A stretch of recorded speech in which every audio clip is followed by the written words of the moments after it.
या everybody now it is okay. अब सब लोग आवाज आ रही है, जल्दी से बोल दीजिए बिकॉज हम लोग टाइम वेस्ट कर चुके हैं बहुत सारा। Yes sir. हाँ डन, चलिए स्टार्ट करते हैं, ठीक है क्या? Thank you for your kind patience. तो हम बात कर रहे थे स्टैटिक लोडिंग के बारे में। तो हमने बोला था कि स्टैटिक लोडिंग का जो बच्चा होता है ना, वो ग्रेजुअली अप्लाइड लोड होता है। अभी ग्रेजुअली अप्लाइड लोड कैसा होता है, अगर मैं इसका ग्राफ बना के दिखाऊं ना, तो ग्रेजुअली अप्लाइड लोड भी तो स्टैटिक लोड ही हुआ ना। अगर आप बहुत ध्यान से समझोगे तो gradually applied load is also a type of the static loading. तो आप बोलोगे इसका मतलब तो ये हुआ कि ग्रेजुअली अप्लाइड लोड का भी मैग्नीट्यूड और डायरेक्शन चेंज नहीं होगा। बिल्कुल सही बात है। और अगर कभी किसी ने पूछा ना कि ग्रेजुअली अप्लाइड लोड क्या होता है, तो जो डिफिनीशन आपने स्टैटिक लोड का बोला है वही डिफिनीशन आप ग्रेजुअली लोड का भी बोल सकते हो। और क्या बोलेंगे कि load load which magnitude and direction does not change with respect to time। सही है क्या? अब एक बात समझाइएगा कि अब एक बच्चा सवाल करता है मेरे से कि जिस तरीके से आपने एक ग्राफ खींचा था कल के क्लास में, मैंने एक ग्राफ खींचा था और मैंने बोला था कि ये जो वाई एक्सिस है ना, इस पे लोड को रखेंगे और यहाँ पे हम टाइम को रखेंगे। और आपने ग्राफ क्या खींचा था कि जैसे जैसे टाइम बढ़ेगा ना, आपका लोड का ना मैग्नीट्यूड चेंज होने वाला है और ना ही उसका डायरेक्शन चेंज होने वाला है, राइट? यस। लेकिन माय डियर फ्रेंड, अगर मैं बात करता हूं कि यार मेरे को बड़ा मन है कि मैं ना ग्रेजुअली अप्लाइड लोड का डायग्राम खींचूंगा, तो आप में से लोग कितने लोग खींच सकते हैं? और मैं बताना चाहता हूं कि अगर मैं ग्रेजुअली अप्लाइड लोड का डायग्राम खींचूंगा ना, तो this is the gradually applied load. और लेट अस सपोज करिए कि ये लोड है, बहुत ध्यान से समझिएगा बिकॉज बहुत बार एग्जाम में आता है कि which of the following is the correct graph of the gradually applied load. और यहाँ पे हम टाइम के बारे में ही बात कर रहे हैं। अब आप समझिएगा, एक बच्चा बोलेगा कि अच्छा अच्छा आपने क्या बोला कि ये ग्रेजुअली अप्लाइड लोड का ग्राफ है। मैंने बोला हाँ, इसका मतलब कि आपका दिमाग खराब है। नहीं, मेरा खराब नहीं है, बिल्कुल सही है। और आपका भी सही करना है। क्यों? क्योंकि अगर आप बोलोगे ना कि यार मैं 10 किलो न्यूटन का लोड लगा रहा हूं, तो ये 10 किलो न्यूटन है। पर आप बोलोगे यार लेकिन ये तो डायरेक्शन चेंज कर गया है ना, देखो कैसे ये डायरेक्शन पहले इधर जा रहा था, इधर जा रहा था और सडनली इसने डायरेक्शन ऐसा कर लिया है। नो, आप गलत समझ रहे हो। ग्रेजुअली अप्लाइड लोड का मतलब मैं आपको बताता हूं कि लेटर सपोज करिए कि हमारे पास एक बाड़ है और इसको मुझे पुल करना है। तो लेटर सपोज करिए कि मैं ना 100 न्यूटन का फोर्स लगाना चाहता हूं, तो कैसे लगाएंगे? तो ऐसा थोड़े ना है कि मैं जाते ही सीधे 100 न्यूटन का फोर्स लगा दूंगा। सबसे पहले जब मैं इसको पकड़ूंगा ना, तो सबसे पहले इनिशियली मैं 1 न्यूटन, 2 न्यूटन, 3 न्यूटन, 4 न्यूटन और सडनली मैं अपने लोड को ना धीरे धीरे धीरे धीरे धीरे धीरे धीरे धीरे बढ़ाते जा रहा हूं। और बढ़ाते बढ़ाते बढ़ाते बढ़ाते हम अपने मैक्सिमम मैग्नीट्यूड तक चले जाएंगे जहां तक का हमको फोर्स लगाना है। तो एक बच्चा सवाल करता है कि इसका मतलब कि ये भी, जैसे कि एक बच्चा बोलेगा कि ए ग्राफ और बी ग्राफ क्या दोनों सेम है? बिल्कुल बिल्कुल सेम है। बस आपको इंटरप्रिटेट अच्छे से करना है कि ये 10 किलो न्यूटन एक बार में नहीं लगा है। देखिए कैसे पता चल रहा है कि सबसे पहले देखो टाइम, देखो जब टाइम कम था तो आपके पास कम लोड लग रहा था। जैसे जैसे टाइम बढ़ता जा रहा है ना, वैसे वैसे लोड का मैग्नीट्यूड बढ़ता जा रहा है। और एक बार जो आपके पास है ना, आपका लोड मैक्सिमम को चला गया है ना, उसके बाद आपका जो लोड का डायरेक्शन है और मैग्नीट्यूड है ना, वो हमेशा सेम हो गया है। तो आज के बाद अगर कोई आपको बोलता है कि क्या ग्रेजुअली अप्लाइड लोड के डायग्राम को आप आसानी से समझ सकते हो क्या? बिल्कुल। और मैंने यहाँ पे बना के दिया है, this is the diagram of the gradually applied load. दोबारा देखिए, सबसे पहले हमने 0 किलो न्यूटन लगाया, 1 2 3 4 5 6 7 8 और ये सब करते करते हमारा टाइम हो रहा है। और देखिए जैसे ही मैं 10 किलो न्यूटन गया हूं, मतलब कि हमारा मैक्सिमम फोर्स जो है ना, वो 10 किलो न्यूटन आ गया है अगर मैं 10 किलो न्यूटन की बात करता हूं तो यही हमारा हो गया है ग्रेजुअली अप्लाइड लोड। ये हो जाएगा लोड और ये हो जाएगा आपके पास टाइम। तो ये किसका डायग्राम हो गया? GAL का। एक बच्चा बोलेगा अच्छा अच्छा मैं समझ गया, इसका मतलब कि सडनली अप्लाइड लोड कैसा होने वाला है? मैं बोला दिखाता हूं आपको मैं सडनली अप्लाइड लोड कैसा होने वाला है। लेट अस सपोज करिए कि ये हमारे पास है सडनली अप्लाइड लोड। छोटी छोटी बातें हैं जो आपको समझना है। अब इसका डायग्राम मैं पहले बनाता हूं। ये डायग्राम ऐसा है, ये लो भाई साहब, मैंने बोला कि ये देखो ये हमारा है, ये डायग्राम हमारा है। बोला अरे आप तो बुद्धू बना रहे हो हम लोगों को। ऐसा कैसे भाई साहब? क्योंकि this is also the axis of the load और ये किसका एक्सिस है? This is the axis of the time. तो आप बोलोगे सर जी ये तो बिल्कुल ही कैसा लग रहा है? ये देखिए, ये मान लीजिए कि 10 किलो न्यूटन का लोड है। कितने का है? 10 किलो न्यूटन का लोड है। तो आप बोलोगे सर जी पहला डायग्राम और दूसरा डायग्राम मतलब कि ग्रेजुअली अप्लाइड लोड और सडनली अप्लाइड लोड में कोई डिफरेंस नहीं है। मैंने बोला है, बहुत सारा डिफरेंस है। क्यों? क्योंकि देखिएगा, अगर आप ग्रेजुअली अप्लाइड लोड को ध्यान से देखेंगे ना, तो उस लोड का मैक्सिमम मैग्नीट्यूड लगने से पहले ना इतना सारा टाइम लगा है। देखो, इतना सारा टाइम आपके पास लगा है, तब जाके आपने वो लोड को अचीव किया है। बट अगर आप यहाँ पे देखोगे ना, ये मैंने आपको सिर्फ दिखाने के लिए इतना टाइम दिखा भी दिया है, अदरवाइज बहुत कम टाइम आपको लगेगा, बहुत कम टाइम लगेगा। और यहाँ पे जो टाइम है ना, वो बहुत ही लेस है, और यहाँ पे जो टाइम है ना, वो बहुत ही ज्यादा है। तो अगर कोई पूछता है कि क्या दोनों में बहुत डिफरेंस है, बिल्कुल भी नहीं। जिस तरीके का ग्रेजुअली अप्लाइड लोड है, उसी तरीके का सडनली अप्लाइड लोड है, लेकिन ग्रेजुअली अप्लाइड लोड धीरे धीरे लगेगा, और सडनली अप्लाइड लोड बहुत ही तेजी से लगेगा। With in the zero time limit वो लग जाएगा। अब जैसे मैं आपको बताता हूं कि मैंने कल आपको एग्जांपल दिया था कि अगर आपकी कोई गर्लफ्रेंड है, तो वो आपको अगर थप्पड़ मारती है तो ग्रेजुअली अप्लाइड लोड लगाती है, ऐसे एकदम प्यार से, एकदम धीरे से। बट अगर आपके पिताजी आपको थप्पड़ मारते हैं ना, तो भैया सडनली अप्लाइड लोड लगाते हैं। इसके पहले कि आप कुछ समझ पाए, पूरा का पूरा मैग्नीट्यूड जो है ना आपके ऊपर में ट्रांसफर हो चुका है। तो बस ये टाइम का खेल है। अगर टाइम बहुत जल्दी है ना, इसका मतलब वो सडनली अप्लाइड लोड है, और अगर टाइम थोड़ा सा दूर है या बहुत ज्यादा लग रहा है, तो उसको हम लोग बोलेंगे ग्रेजुअली अप्लाइड लोड। एक बच्चा बोलता है, इसका मतलब तो ये हुआ कि अगर कोई लोड बहुत जल्दी लगता है, तो इसका मतलब वो सडनली अप्लाइड लोड है। देयर इज अ डिफरेंस, बहुत ध्यान से समझिएगा। कल के लेक्चर में हमने बताया था कि लोग इंपैक्ट लोड को और सडनली अप्लाइड लोड को सेम समझते हैं। क्या सेम है? नहीं। कैसे दिखेगा? मान लीजिए कि यहाँ पे एक आदमी है, ये हमारे पास एक आदमी है, देयर इज ए मैन, यहाँ पे एक आदमी है, और यहाँ पे एक बहुत बड़ा कोई ना ईंट है, ईंट बोलिए, ब्रिक बोलिए, या कोई भी लोड आप समझ लीजिए है। और अगर ये इसके सर के ऊपर में गिरा दिया जाए, देखिए, तो आपको नहीं लगता कि there is some height between the application of the load and the head of the person? इन दोनों के बीच में कुछ डिफरेंस है। तो अगर वो लोड पूरा आके एकाएक आपके सर पे लगेगा, तो अगर मान लीजिए कि 100 kg का अगर आपके पास ये लोड होगा ना, तो आपके ऊपर में, आपके सर के ऊपर में ना, with in the fraction of second वो 100 kg के अकॉर्डिंगली पूरा का पूरा लोड आपके ऊपर में लग जाएगा। तो आपका हालत खराब हो जाएगा, आपका सर जो है ना झन्ना जाएगा। लेकिन सडनली अप्लाइड लोड कैसा होता है? इंपैक्ट लोड का मतलब होता है, impact load is a type of the suddenly applied load, या ऐसा बोल सकते हैं कि suddenly applied load is a type of the impact load. लेकिन इंपैक्ट लोड जो है ना, लगाने के लिए कुछ हाइट से लगाना पड़ता है। क्या करना पड़ता है? कुछ हाइट से लगाना पड़ता है। There must be some height. मैं दोबारा बोल रहा हूं, there must be some height. छोटी छोटी मगर मोटी बातें। लेकिन आप बोलोगे इसका मतलब सडनली अप्लाइड लोड हाइट से नहीं लेगा? बिल्कुल भी नहीं। एग्जांपल मैं आपको देता हूं कि अभी तो मैंने एक एग्जांपल आपको दे दिया कि इंपैक्ट लोडिंग कैसा होता है, उसमें बिल्कुल टाइम नहीं लेगा। जैसे मान लीजिए कि आपके घर के नीचे से कोई आदमी स्कूटी चला के जा रहा है, और आपको उसके स्कूटी पे बैठना है, और आप छत पे हैं। आप छत से सीधे कूद गए और सीधे उसके स्कूटी पे चले गए। क्या छत से कूदने में कुछ ना कुछ आपने हाइट कवर किया है? ये जो लोड लग रहा है, इसको आपने बोला है इंपैक्ट लोड। लेकिन मान लीजिए कि हमारे पास ये मोबाइल है, हमारा मोबाइल है, तो अगर आपको मोबाइल रखना होता है तो कैसे रखते हैं? इतना हाइट से जाते हैं और छोड़ देते हैं। ये लो भाई साहब, हमने मोबाइल को छोड़ दिया। लेट अस सपोज करिए कि आपके पास दिवाली का समय है, और दिवाली में आपकी मम्मी ने बोला कि बेटा टीवी साफ कर लो। तो आप टीवी कैसे साफ करते हो? आपने टीवी को उठाया और जाके ऐसे करके छोड़ दिया। बिल्कुल ऐसे करते हैं क्या? बाल की खाल निकाल दी जाएगी अगर आपने इस तरीके का एक्शन दिखाया तो। भैया 55,000 60,000 का टीवी होता है, और अगर आपने उसको हाइट से छोड़ दिया ना, तो आपकी हालत खराब हो जाएगी। क्यों? क्योंकि जब आप टीवी को ना किसी टेबल पे पुट करते हैं, रखते हैं ना, तो इंपैक्ट लोडिंग नहीं लगाते हैं। आप उसको इंपैक्ट लोडिंग नहीं लगाते हैं। चार आदमी पकड़ के रखता है, आराम से, आराम से, अरे धीरे धीरे, आराम से, आराम से। और जब आपको लगता है ना कि जो surface of the bottom surface of the TV is exactly very very close to the surface of the table, तब जाके आप बोलते हैं रखो, तब आप आराम से रख देते हो।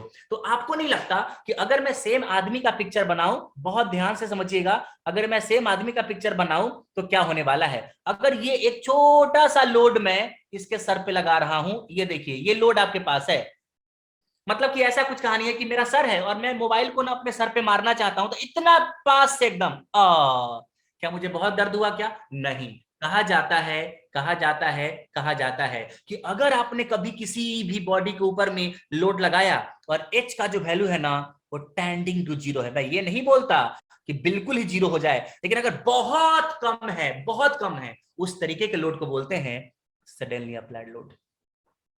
होप आपको समझ में आ रहा होगा कि सडनली अप्लाइड लोड और इंपैक्ट लोड में क्या डिफरेंस है। सडनली अप्लाइड लोड में हाइट बिल्कुल भी नहीं होता है, इसलिए आपको दर्द बिल्कुल न के बराबर महसूस होगा, लेकिन इंपैक्ट लोड में ना झटका लगेगा। क्योंकि सोचो ना, किसी को क्रिकेट का बॉल दूर से ही मार दोगे ना, उसकी हालत खराब हो जाएगी, लेकिन क्रिकेट का बॉल जाके उसके गाल में सटाओगे ना, उसको कुछ नहीं होगा। तो इसका मतलब है कि आपको पता चल चुका है कि सडनली अप्लाइड लोड कैसा होता है और आपके पास जो है वो इंपैक्ट लोडिंग कैसा होता है। क्लियर है क्या?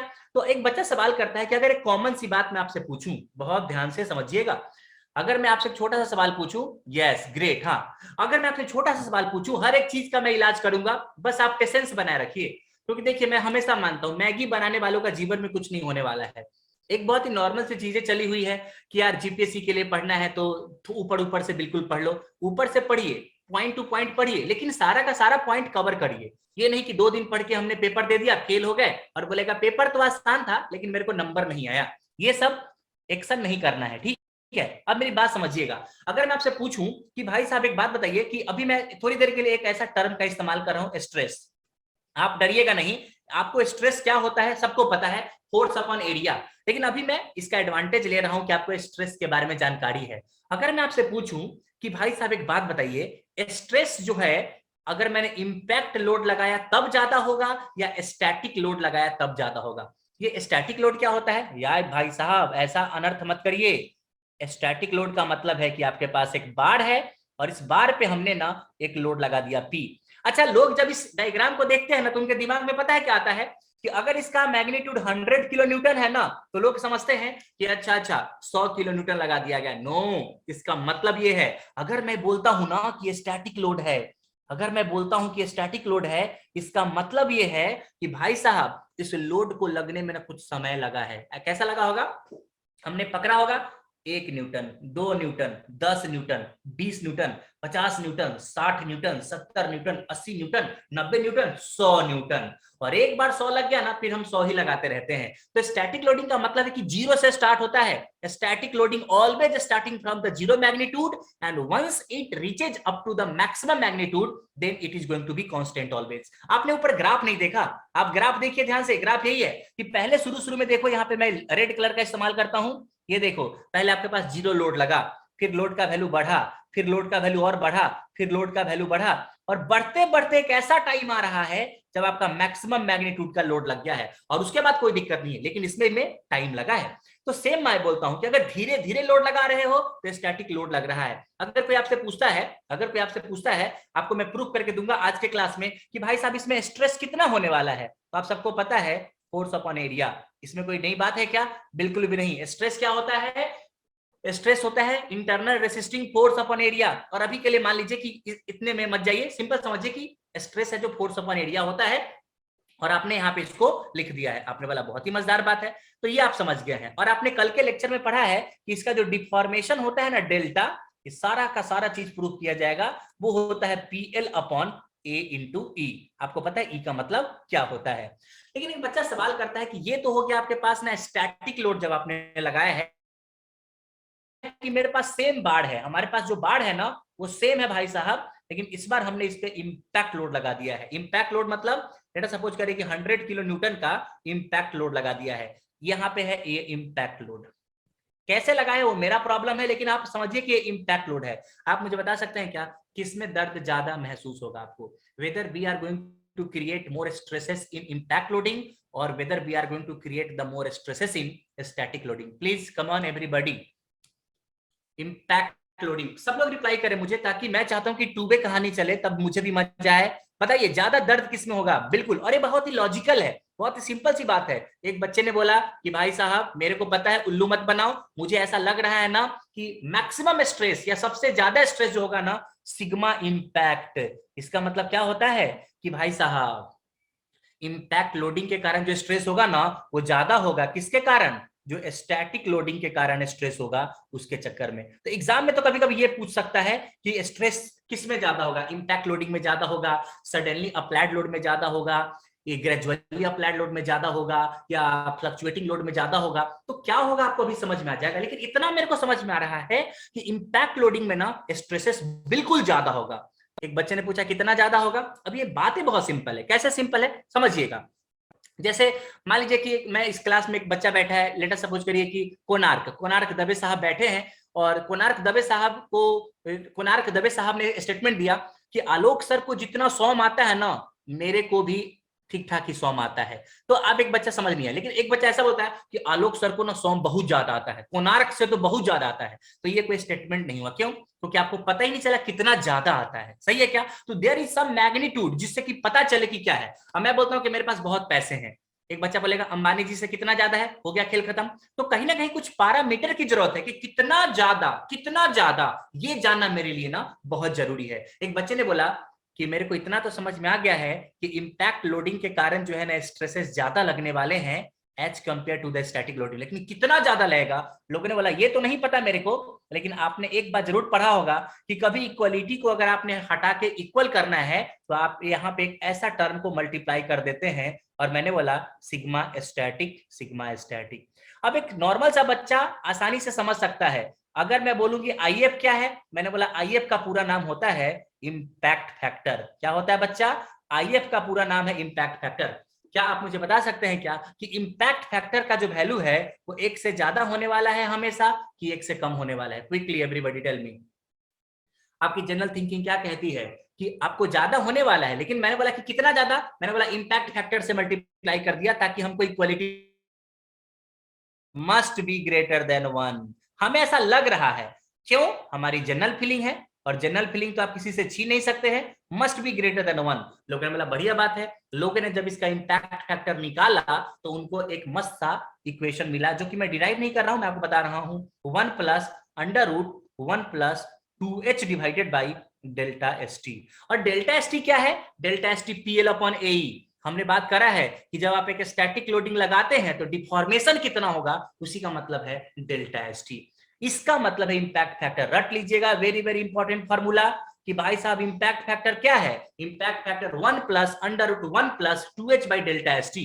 और इसको अच्छा लिखना चाहोगे ना तो आप ऐसा भी लिख सकते हो, 1 + √1 + 2h डिवाइडेड बाई, और डेल्टा एस टी हो जाएगा PL/AE। तो ये फॉर्मूला भी आपके दिमाग में आना चाहिए, या आप अगर रट सकते हो तो रट लीजिए। एक सवाल है बहुत सिंपल सा कि अगर मैं बोलूं कि हमारे पास एक सडनली अप्लाइड लोड है, तो हम चिल्ला चिल्ला के स्कीम बता चुके हैं दुनिया को कि सडनली अप्लाइड लोड में जो हाइट होता है ना ऑलमोस्ट नेग्लिजिबल होता है। सही है कि नहीं है? तो आप बता दीजिए what is the impact factor for suddenly applied load. बहुत बार एग्जाम में आ चुका है, बहुत बार एग्जाम में आ चुका है। बताइए मुझे what is the impact factor for suddenly applied load. Minimum कितना हो सकता है? मिनिमम कितना हो सकता है? बिल्कुल, जिन्होंने 1 बोला है उन्होंने ध्यान से देखा नहीं है। अरे बाबा, 1 + √1 + 2 × 0 अपॉन PL/AE, और ये पूरा का पूरा क्या हो जाने वाला है? 0। मतलब यहाँ पे 2 हो जाएगा। एक बात आपको समझ में आ गई आज के डेट में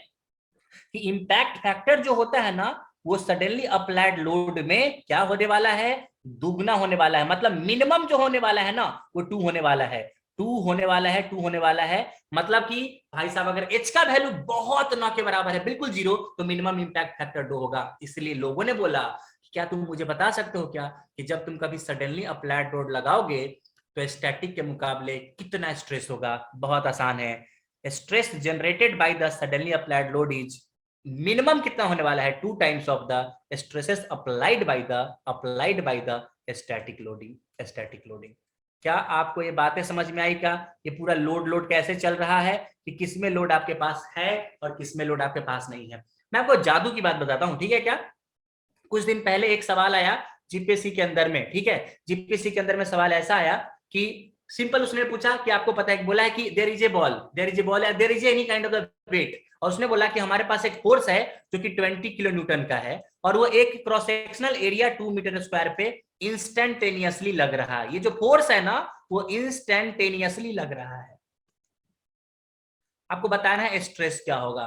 पीपल आर लाइक अरे भाई साहब इतना आसान सवाल कोई कैसे पूछ सकता है? फोर्स दिया हुआ है, एरिया दिया हुआ है, व्हाट इज द स्ट्रेस? और लोग बोले इससे ज्यादा आसान सवाल तो कोई भी नहीं था।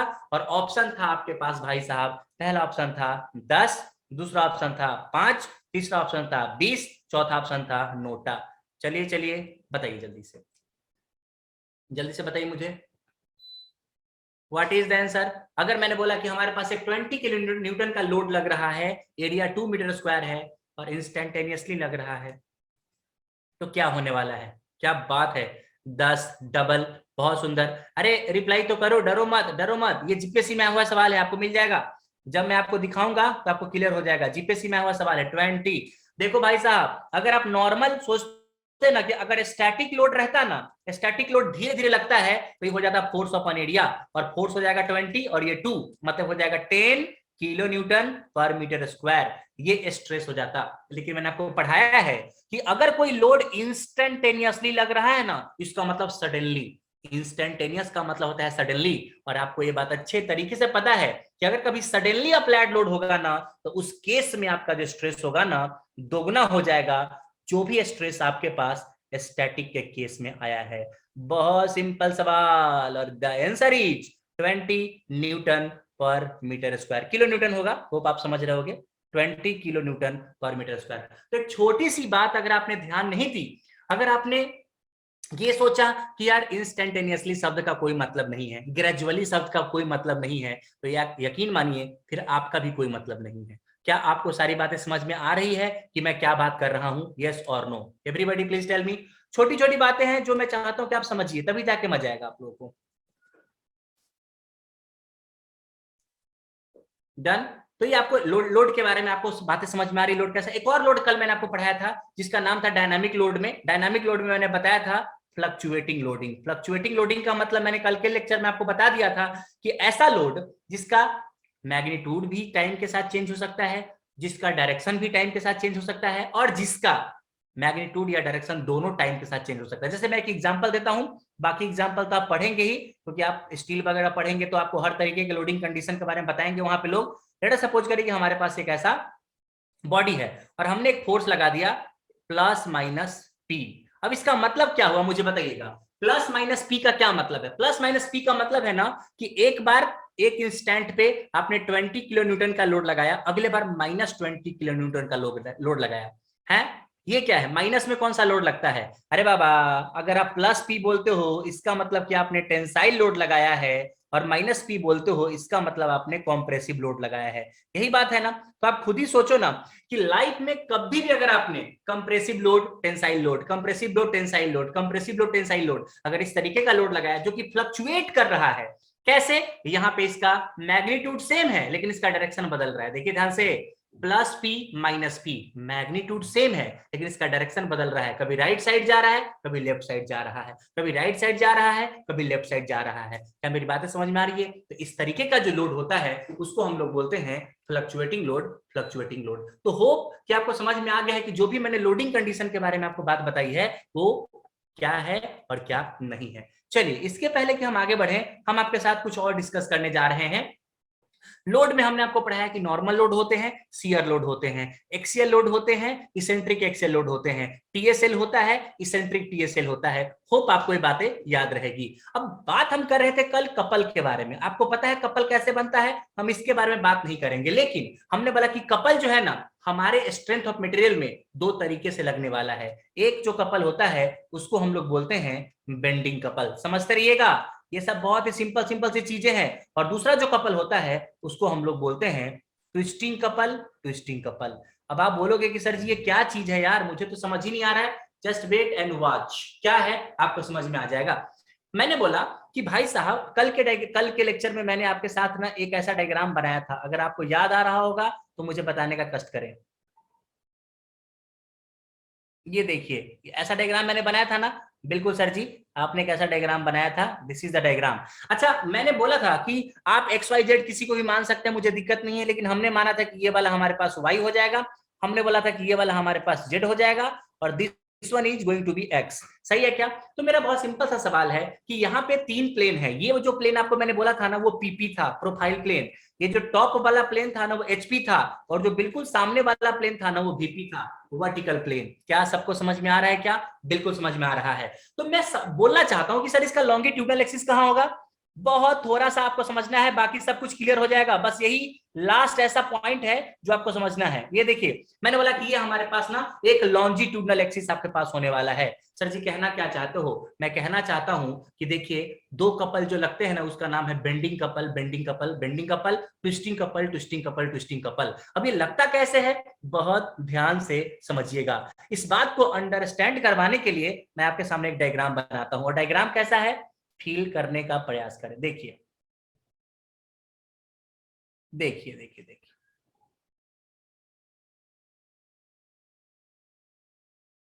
देखिए ये डायग्राम मैंने आपके सामने बना लिया है। होप कि आपको क्लियर हो गया डायग्राम क्या कहना चाहता है। Okay, done. अब मुझे एक छोटी सी बात बताइए, आप इसको और थोड़ा खूबसूरत अगर करना चाहते हो, अगर आपको खूबसूरती में इंटरेस्ट है, तो नीचे इसको, आपको मैंने पहले बताया कि इस तरीके से आप कर सकते हो, मुझे कोई दिक्कत की बात नहीं है, लेकिन उससे कोई फर्क नहीं पड़ता है। आप इसको ऐसे भी रहने दे सकते हो। देखिए ये सब कर सकते हो कि आपने यहां से इसको फिक्स कर दिया है। अब मैं आपसे बोलना चाहता हूं कि मैं बोलता हूं कि ये वाला हमारे पास दो छोटे छोटे मैंने एक्सिस बना लिए हैं, क्रॉस सेक्शन हमारा जो भी है, ये एक्सिस मैंने बना लिए हैं। मैंने बोला कि ये वाला हमारे पास एक्स एक्स है और ये वाला हमारे पास वाई वाई है। अच्छा, एक और बात बताऊं क्या, कि ये जो एक्स एक्स है और वाई वाई जो है ना, वो क्या है आपको पता है क्या? Yes, these are the axis in the plane of the cross section. क्या है? These are the axis, axis in the plane of cross section, in the plane of cross section. Sir ji ये क्या है प्लेन ऑफ क्रॉस सेक्शन का मतलब? कि ये दोनों, जैसे आप समझिए मैं क्या बात कर रहा हूं, कि अगर मेरे पास कोई क्रॉस सेक्शन है ना, तो दोनों को लिटा के हमने लिया है उसका, दोनों का मतलब बिल्कुल उसी प्लेन में लिया है। अगर देखिए मैं और अच्छा बनाऊं तो ये देखो, ये वाला, ये देखो, this is the X X axis and this is the Y Y axis, Y Y axis. ये हमारे पास क्या है? एक्सिस है, एक्सिस है। सही है क्या? सर जी कितने एक्सिस हो सकते हैं ऐसे? बहुत सारे। और इस एक्सिस को हम लोग बोलते हैं ट्रांसवर्स एक्सिस। क्या बोलते हैं हम इसको? Transverse axis, transverse axis, transverse axis. ऐसा एक्सिस, यस। तडवी साहब पूछिए, पूछिए तडवी साहब, बोलिए, कुछ पूछना चाह रहे थे?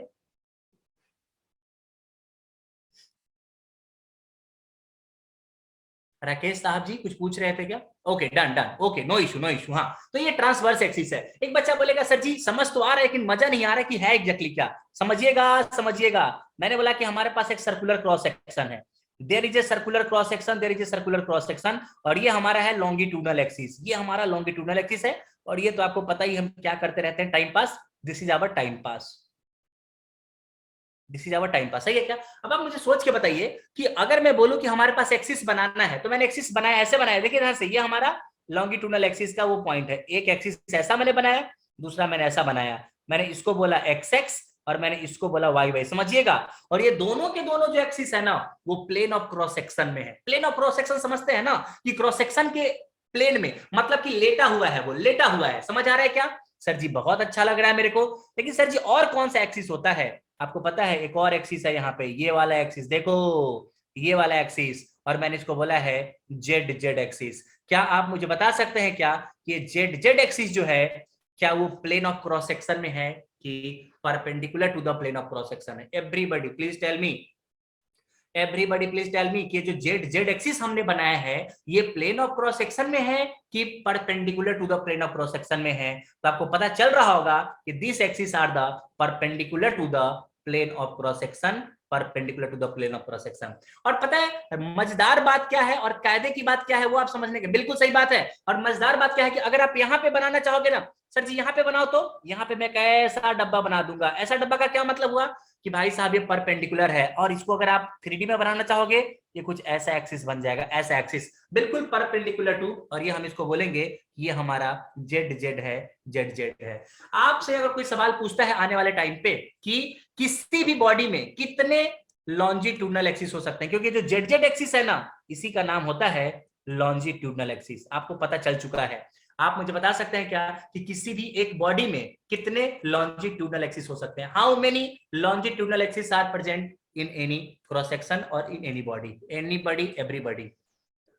ओके, ध्रुवील शाह जी ने बोला है ओनली वन। यस, बिल्कुल सही बात है। नोट लिखेंगे, नोट लिखेंगे, नोट लिखेंगे।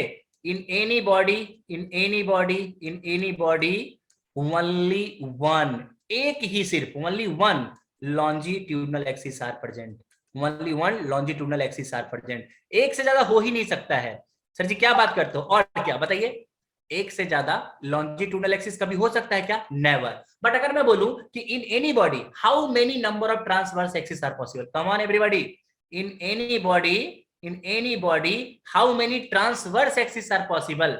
इनफाइनाइट, बिल्कुल सही जवाब है, infinite transverse axis are possible.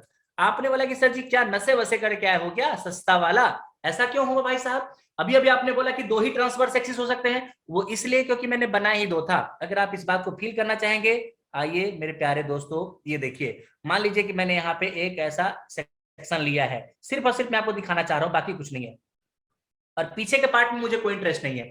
अब ट्रांसवर्स एक्सिस होता क्या है? ऐसा एक्सिस जो प्लेन ऑफ क्रॉस सेक्शन में हो और उसके सेंटर से पास कर जाए, बात खत्म हो गया। और मान लीजिए कि ये हमारा सेंटर है, ये हमारा क्या है? सेंटर है। देखो, this is always the longitudinal axis, लेकिन इसका ट्रांसवर्स एक्सिस मैं बनाऊं क्या? ये लो भाई साहब, एक ट्रांसवर्स एक्सिस मैंने ये बना दिया, दूसरा ट्रांसवर्स एक्सिस मैंने ये बना दिया। सर जी मन नहीं भरा है मेरा, ओलो, ये ट्रांसवर्स एक्सिस मैंने और बना दिया, और है ये ट्रांसवर्स एक्सिस मैंने ये बना दिया। मतलब कि there are infinite transverse axis possible. तो कभी एग्जाम में अगर आ जाए तो आपको बिल्कुल क्लियर होना चाहिए कि क्या कहानी चल रही है और क्या कहानी नहीं चल रही है। क्या आप लोगों को समझ में आ रहा है? क्या बिल्कुल समझ में आ रहा है। अब ये बात जब आपको समझ में आ रही है, छोटी छोटी बातें चल रही है, तो मैंने बोला कि भाई साहब एक बात बताइए। क्या बताइए? एक बात बताइए। और बात क्या है वो आपको बताने जा रहा हूं मैं। मैंने बोला कि लेट अस सपोज करें कि हमारे पास ये इस तरीके का एक बॉडी है जिसका मैंने सामने से व्यू बना दिया है, दिस इज अ व्यू। क्योंकि रटना अलग चीज है, और आप रटेंगे, बिल्कुल रटेंगे, और मैं रटवाऊंगा भी, उसका दिक्कत नहीं है, लेकिन समय आने पे सब रटवाऊंगा आपके साथ में। अभी तो आपको ये सब चीजें देखनी पड़ेगी, किस चीज का मतलब क्या है। ये देखिए, सही है क्या? अब मैंने बोला कि अभी मैं यहाँ पे दो चीजें बना रहा हूं, हरा कलर से मैंने बनाया है ऐसा ऐसा ऐसा ऐसा ऐसा ऐसा ऐसा मैंने बनाया है। आप मुझे बता सकते हैं क्या कि ये जो है एक्सिस वो ट्रांसवर्स एक्सिस है या लॉन्जिट्यूडनल एक्सिस है? अरे क्या मजाक करते हो पांडे जी, ये तो लॉन्जिट्यूडनल एक्सिस है। सही है क्या? अरे सही लिखा क्या मैंने? क्या ये लॉन्जिट्यूडनल एक्सिस है क्या? क्या ये लॉन्जिट्यूडनल एक्सिस है क्या? बिल्कुल भी नहीं, this is transverse axis, because this axis is in the plane of cross section. सही है क्या? एक और एक्सिस में बना लू क्या? मैंने बोला बिल्कुल बना लीजिए, बिल्कुल बना लीजिए, और मैंने यहाँ पे एक और एक्सिस बना दिया ऐसा। क्या ये भी प्लेन ऑफ क्रॉस सेक्शन में है? बिल्कुल। और मैंने अगर इसको थोड़ी देर के लिए एक्स एक्स बोल दिया है, तो अभी मैं इसको क्या बोलता हूँ? वाई वाई बोलता हूँ। आप चाहे तो कैसा भी बना सकते हैं, लेकिन अभी मैं बिल्कुल परपेंडिकुलर दो एक्सिस बना रहा हूँ एक दूसरे से। सही है? अब आप बोले सर जी क्या कहना चाहते हो? मैंने बोला कि अगर मान लीजिए कि मैंने एक कपल लगाया, ध्यान से समझिएगा, मैंने एक कपल लगाया, ये देखिए, एक कपल मैंने ऐसा लगाया और दूसरा कपल मैंने ऐसा लगाया। क्या ये दोनों कपल आप फील कर पा रहे हो क्या? ऐसे है ये, V V V, same couple, मतलब ऐसा दो जगह पे लगा है, इसका मतलब नहीं कि दो कपल है, एक ही कपल है, लेकिन वो इस बीम को इस तरीके से करना चाह रहा है, इस तरीके से करना चाह रहा है, इस तरीके से करना चाह रहा है। इसका रिएक्शन लेना चाहोगे यहाँ पे, अगर आप इसका रिएक्शन लेना चाहोगे तो इसका रिएक्शन यहाँ पे आ जाएगा, आएगा कि नहीं आएगा? देखते रहिएगा, यहाँ पे इसका रिएक्शन आ जाएगा। और इसका रिएक्शन कैसा आएगा? मैं अभी दोबारा बनाता हूं, ये हमारा एक्सिस था और इसका रिएक्शन कुछ ऐसा। ओ my God, this is something beautiful. देखो देखो देखो, ये देखिए, क्या आप लोगों को अच्छे से फील हो रहा है क्या कि क्या है? मतलब कि एक्शन ऐसा था और इसका रिएक्शन ऐसा हुआ है। सही है ना?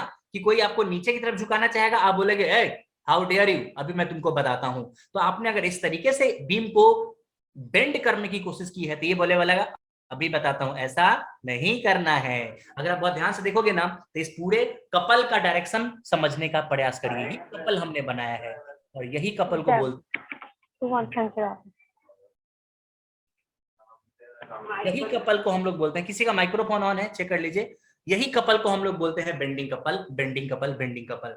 क्या आप लोगों को फील आ रहा है कि मैं क्या बातें कर रहा हूं? बेंडिंग कपल क्या होता है? अगर कोई पूछता है कि भाई साहब बेंडिंग कपल का क्या मतलब होता है, बेंडिंग कपल दो तरीके से लगाया जा सकता है। पर सर जी आपने बोला था कि बेंडिंग कपल, ये जो बेंडिंग कपल आपने लगाया है ना, ये किस प्लेन में लगाया गया है? मुझे कोई बता सकता है क्या कि ये जो बेंडिंग कपल लगा है ये किस प्लेन में है? वर्टिकल प्लेन में है कि हॉरिजॉन्टल प्लेन में है? सब लोग मुझे रिप्लाई करें।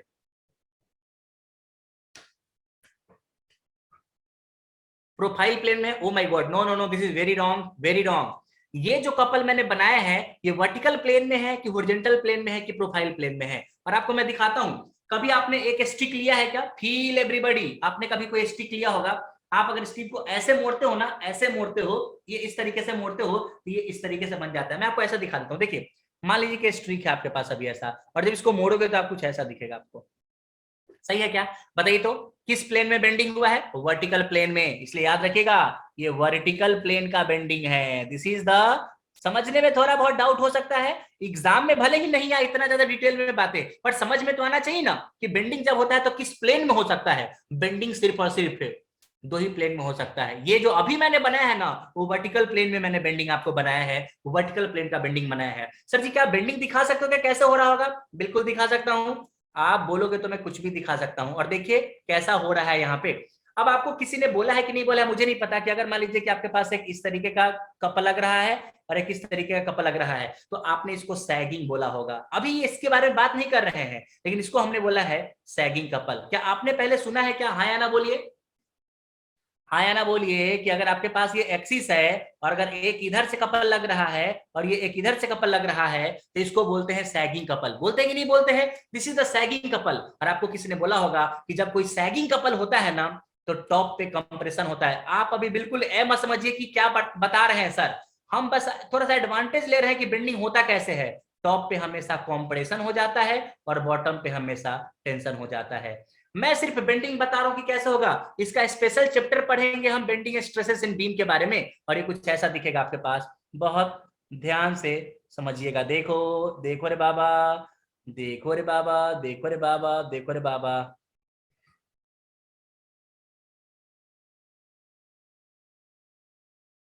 देखिए क्या सब लोग को फील आ रहा है क्या कि ये जो पहला, ये जो बीम सबसे पहले ऐसा था? अगर आपको समझ नहीं आ रहा है तो मैं दोबारा बताता हूं कि शुरुआत में जो बीम था ना, ये कुछ इस तरीके का था, कुछ इस तरीके का आपके पास बीम था। और इसको हमने कैसे बेंड किया, अगर आपको फील आ रहा है तो हमने इस तरीके से कपल लगाया था, बेंडिंग कपल वर्टिकल प्लेन में हमने लगाया था।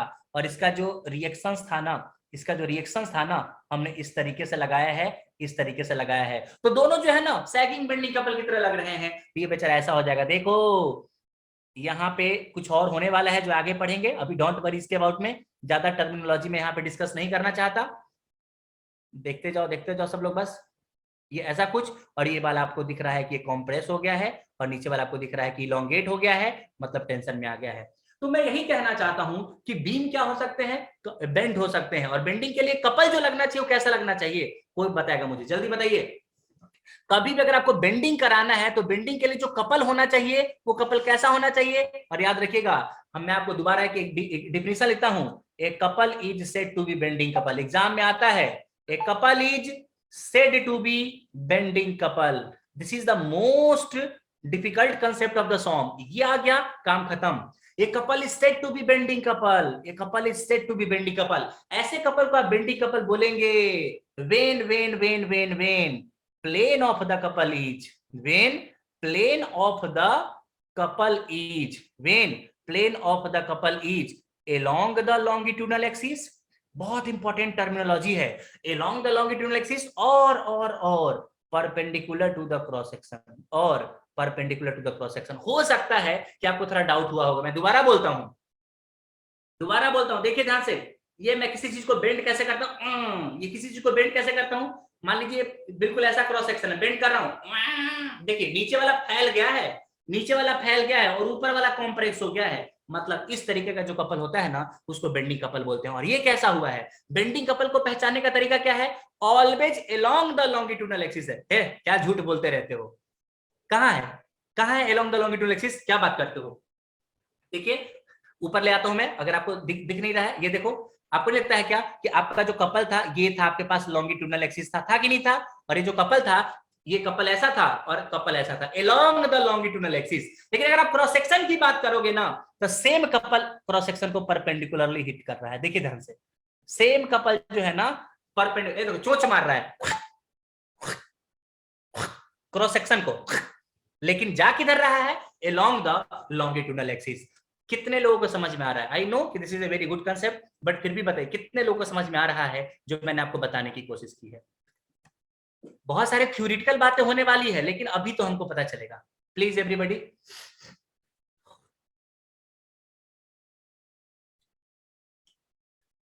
कमान कमान। मैं दोबारा भी दूसरा भी दिखाऊंगा आपका, अभी आपको क्या आप मैसेज कर रहे हैं? क्लियर? यार एक दो लोग रिप्लाई करेंगे तो मुझे कैसे पता चलेगा कि each and everybody are you understanding और नॉट? चलिए, अगर आपको समझ में आ रहा है तो अभी मैं एक और छोटा सा डायग्राम आपसे पूछता हूं। आप मुझे बताइएगा कि ये बेंडिंग है कि ट्विस्टिंग है, ठीक है? ये लीजिए भाई साहब, ये लीजिए भाई साहब, ये लीजिए भाई साहब, ये लीजिए भाई साहब, ऐसा कहानी में दम आने वाला है।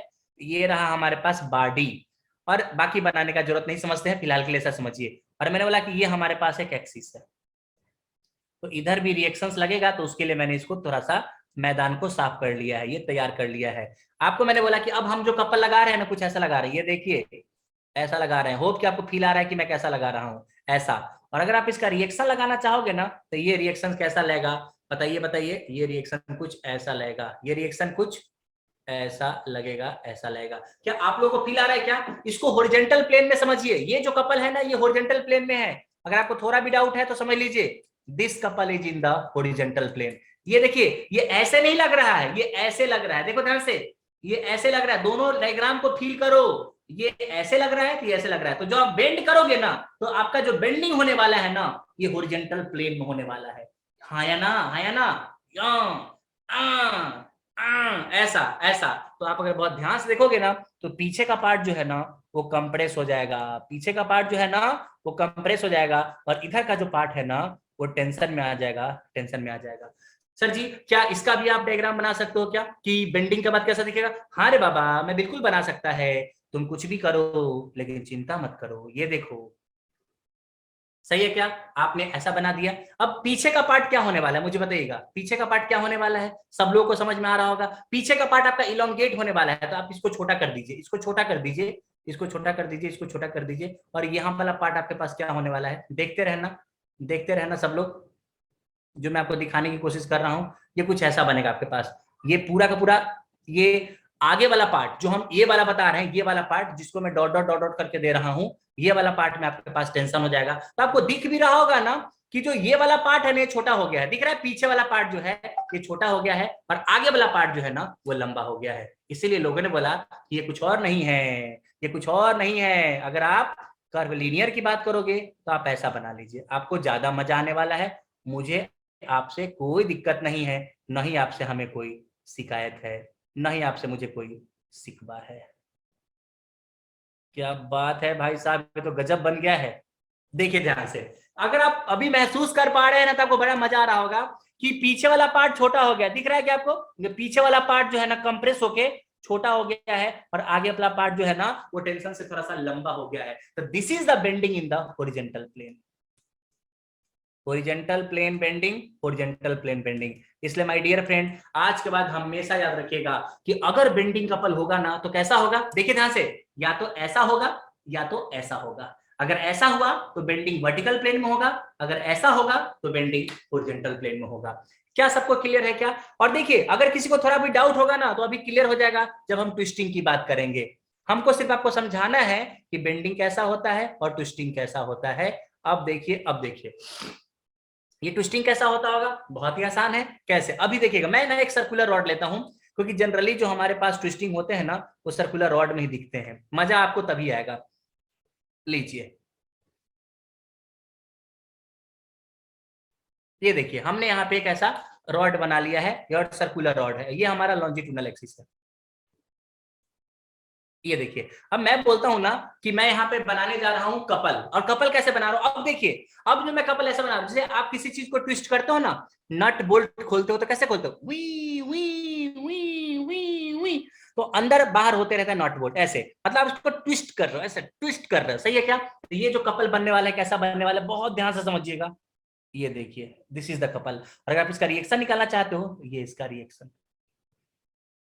भाई साहब, दिस इज द कपल। अगर आप ध्यान से देखोगे ना, तो ट्विस्टिंग कपल जो आपके पास होने वाला है, ट्विस्टिंग कपल जो होने वाला है, इसका डिफिनेशन क्या बोल सकते हो? आप बोल सकते हो, a couple is said to be twisting couple if the plane of the couple, if plane of the couple is, if plane of the couple is, if the plane of the couple is, क्या बताइएगा, बोलिए। क्या plane of the couple जो इसका है, अब इसी couple को अगर तुम यहां पे लेके जाओगे ना, तो ये कपल ऐसा घूम रहा होगा तुम्हारे लिए। ओ माय गॉड, ये तो ऐसा घूम रहा है। और इसका मतलब है कि ये parallel to the cross section है। If the plane of the couple is parallel to the cross section, parallel to the cross section, parallel to the cross section, और perpendicular to the longitudinal axis. देखो ना कि अगर आप इसको ऐसे ऐसे कर रहे हो, ऐसे ऐसे कर रहे हो, देखो ना ऐसे ट्विस्ट करोगे तो इसके परपेंडिकुलर ही तो हो रहा है ना, लॉन्गिट्यूडनल एक्सिस के परपेंडिकुलर ही तो हो रहा है ना। If the plane of the couple is parallel to the cross section और perpendicular to the longitudinal axis, known as the twisting couple, twisting couple. और एक बात मैं आपको बता दूं कि ट्विस्टिंग कपल जो लगता है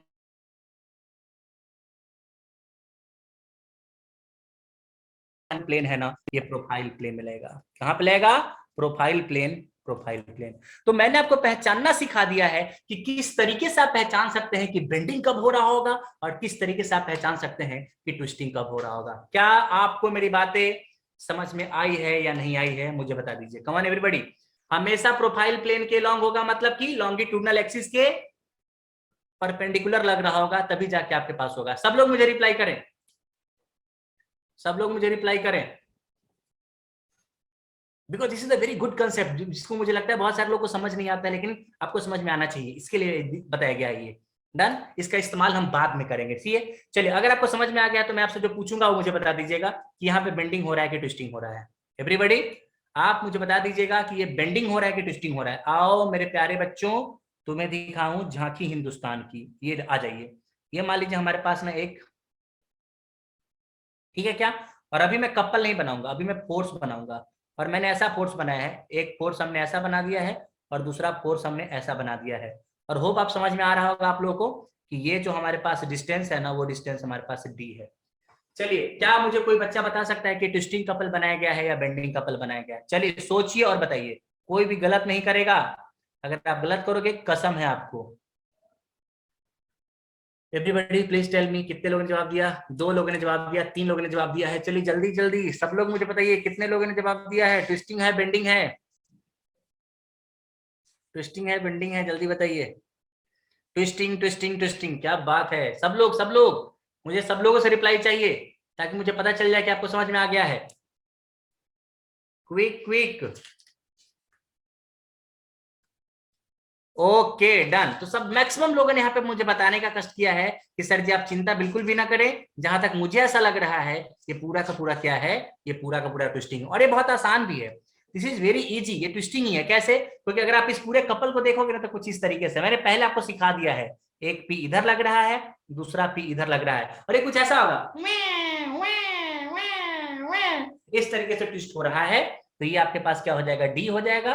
और यहाँ पे जो ट्विस्टिंग मोमेंट आपके पास लगेगा, ट्विस्टिंग मोमेंट जो हो जाएगा वो हो जाएगा पी इंटू डी।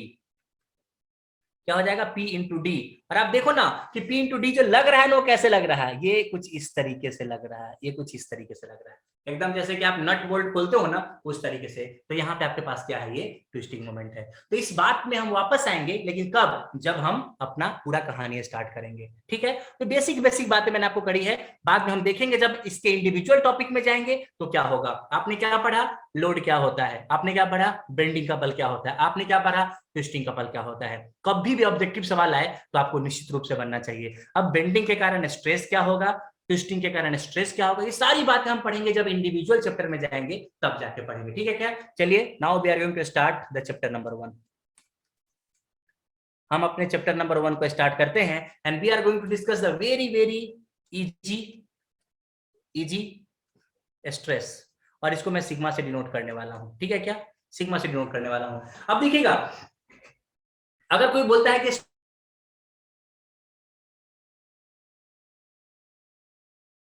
बहुत तरीके से डिफाइन किया जा सकता है, इसमें कोई डाउट नहीं है। और मुझे आप पे पूरा भरोसा है, पूरा भरोसा है आपके ऊपर कि है कैसे चलने वाला है। लेकिन अगर एक बच्चे ने सवाल किया कि सर जी लेटर सपोज करें कि हमारे पास एक इस तरीके का बार है, एक इस तरीके का बार है, और हमको यहाँ पे ना एक लोड लगा देना है, ये लोड पी लोड हमने लगा दिया, और लेटर सपोज करें कि यहाँ पे हमने इसको फिक्स करा हुआ है, फिक्स करा हुआ है। तो आपको मैंने थोड़ी देर पहले बताया है कि यहाँ पे कौन सा लोड लग रहा है। कोई मुझे बता सकता है क्या? अरे सर जी दिक्कत ही नहीं है कोई, ये जो लोड लग रहा है ना, इसका नाम है एक्सियल लोड। और अगर कभी कोई एक्सियल लोड लगता है ना, तो एक्सियल लोड के कारण जो स्ट्रेस होता है, हमने आपको पढ़ाया है फोर्स अपॉन एरिया। लेकिन पता है ये सही नहीं है, ये सही नहीं है, ये सही नहीं है। क्यों? पर हम तो ऐसे ही लिखते हैं ना, टेक्निकली गलत है, न्यूमेरिकली सही है। कैसे? अब मुझे बताइएगा कि अगर आपने किसी को पुल किया कि आपने किसी बॉडी को पुल किया, तो बॉडी क्या बोलेगा? ए क्या कर रहा है, किधर लेके जा रहा है मेरे को, हाँ, हाउ डेयर यू, इतना ज्यादा मत चमको, मैं तुमको जवाब दूंगा, मैं तुमको जवाब दूंगा दूंगा दूंगा। और वो जवाब कैसे देता है? मान लीजिए कि अगर ये पूरा का पूरा पी इधर लगा रहा है, तो इसका रिएक्शन फोर्स किधर लग जाएगा? इधर आपके पास एक रिएक्शन फोर्स लग जाएगा। सही है क्या? बिल्कुल रिएक्शन फोर्स लग जाएगा। प्रॉब्लम ये नहीं है, प्रॉब्लम ये है कि अगर मैं कोई एक छोटा सा सेक्शन कहीं पे काट लूं, ये देखिए मैं एक छोटा सा क्रॉस सेक्शन काट रहा हूं यहाँ पे, this is the cross section, this is the cross section, और मैं बोलता हूं feel feel feel feel feel, ये देखिए मैं यहाँ पे छोटा सा सेक्शन बना रहा हूं ताकि आपको समझ में आ जाए कि मैं कहना क्या चाहता हूं। तो सबसे पहले आपने लोड लगा दिया, तो दिस इज द लोड, यहाँ पे आपने एक लोड लगा दिया। इसका रिएक्शन कैसा होगा? इसका रिएक्शन पीछे की तरफ होने वाला है, और मान लीजिए मैंने इसका रिएक्शन बना दिया है एफ। तो आप मुझे बताइएगा कि पी आपने लगाया और एफ आपने रेसिस्ट किया है। याद रखिएगा ये जो फोर्स है ना, इसको बोलते हैं इंटरनल रेसिस्टिंग फोर्स।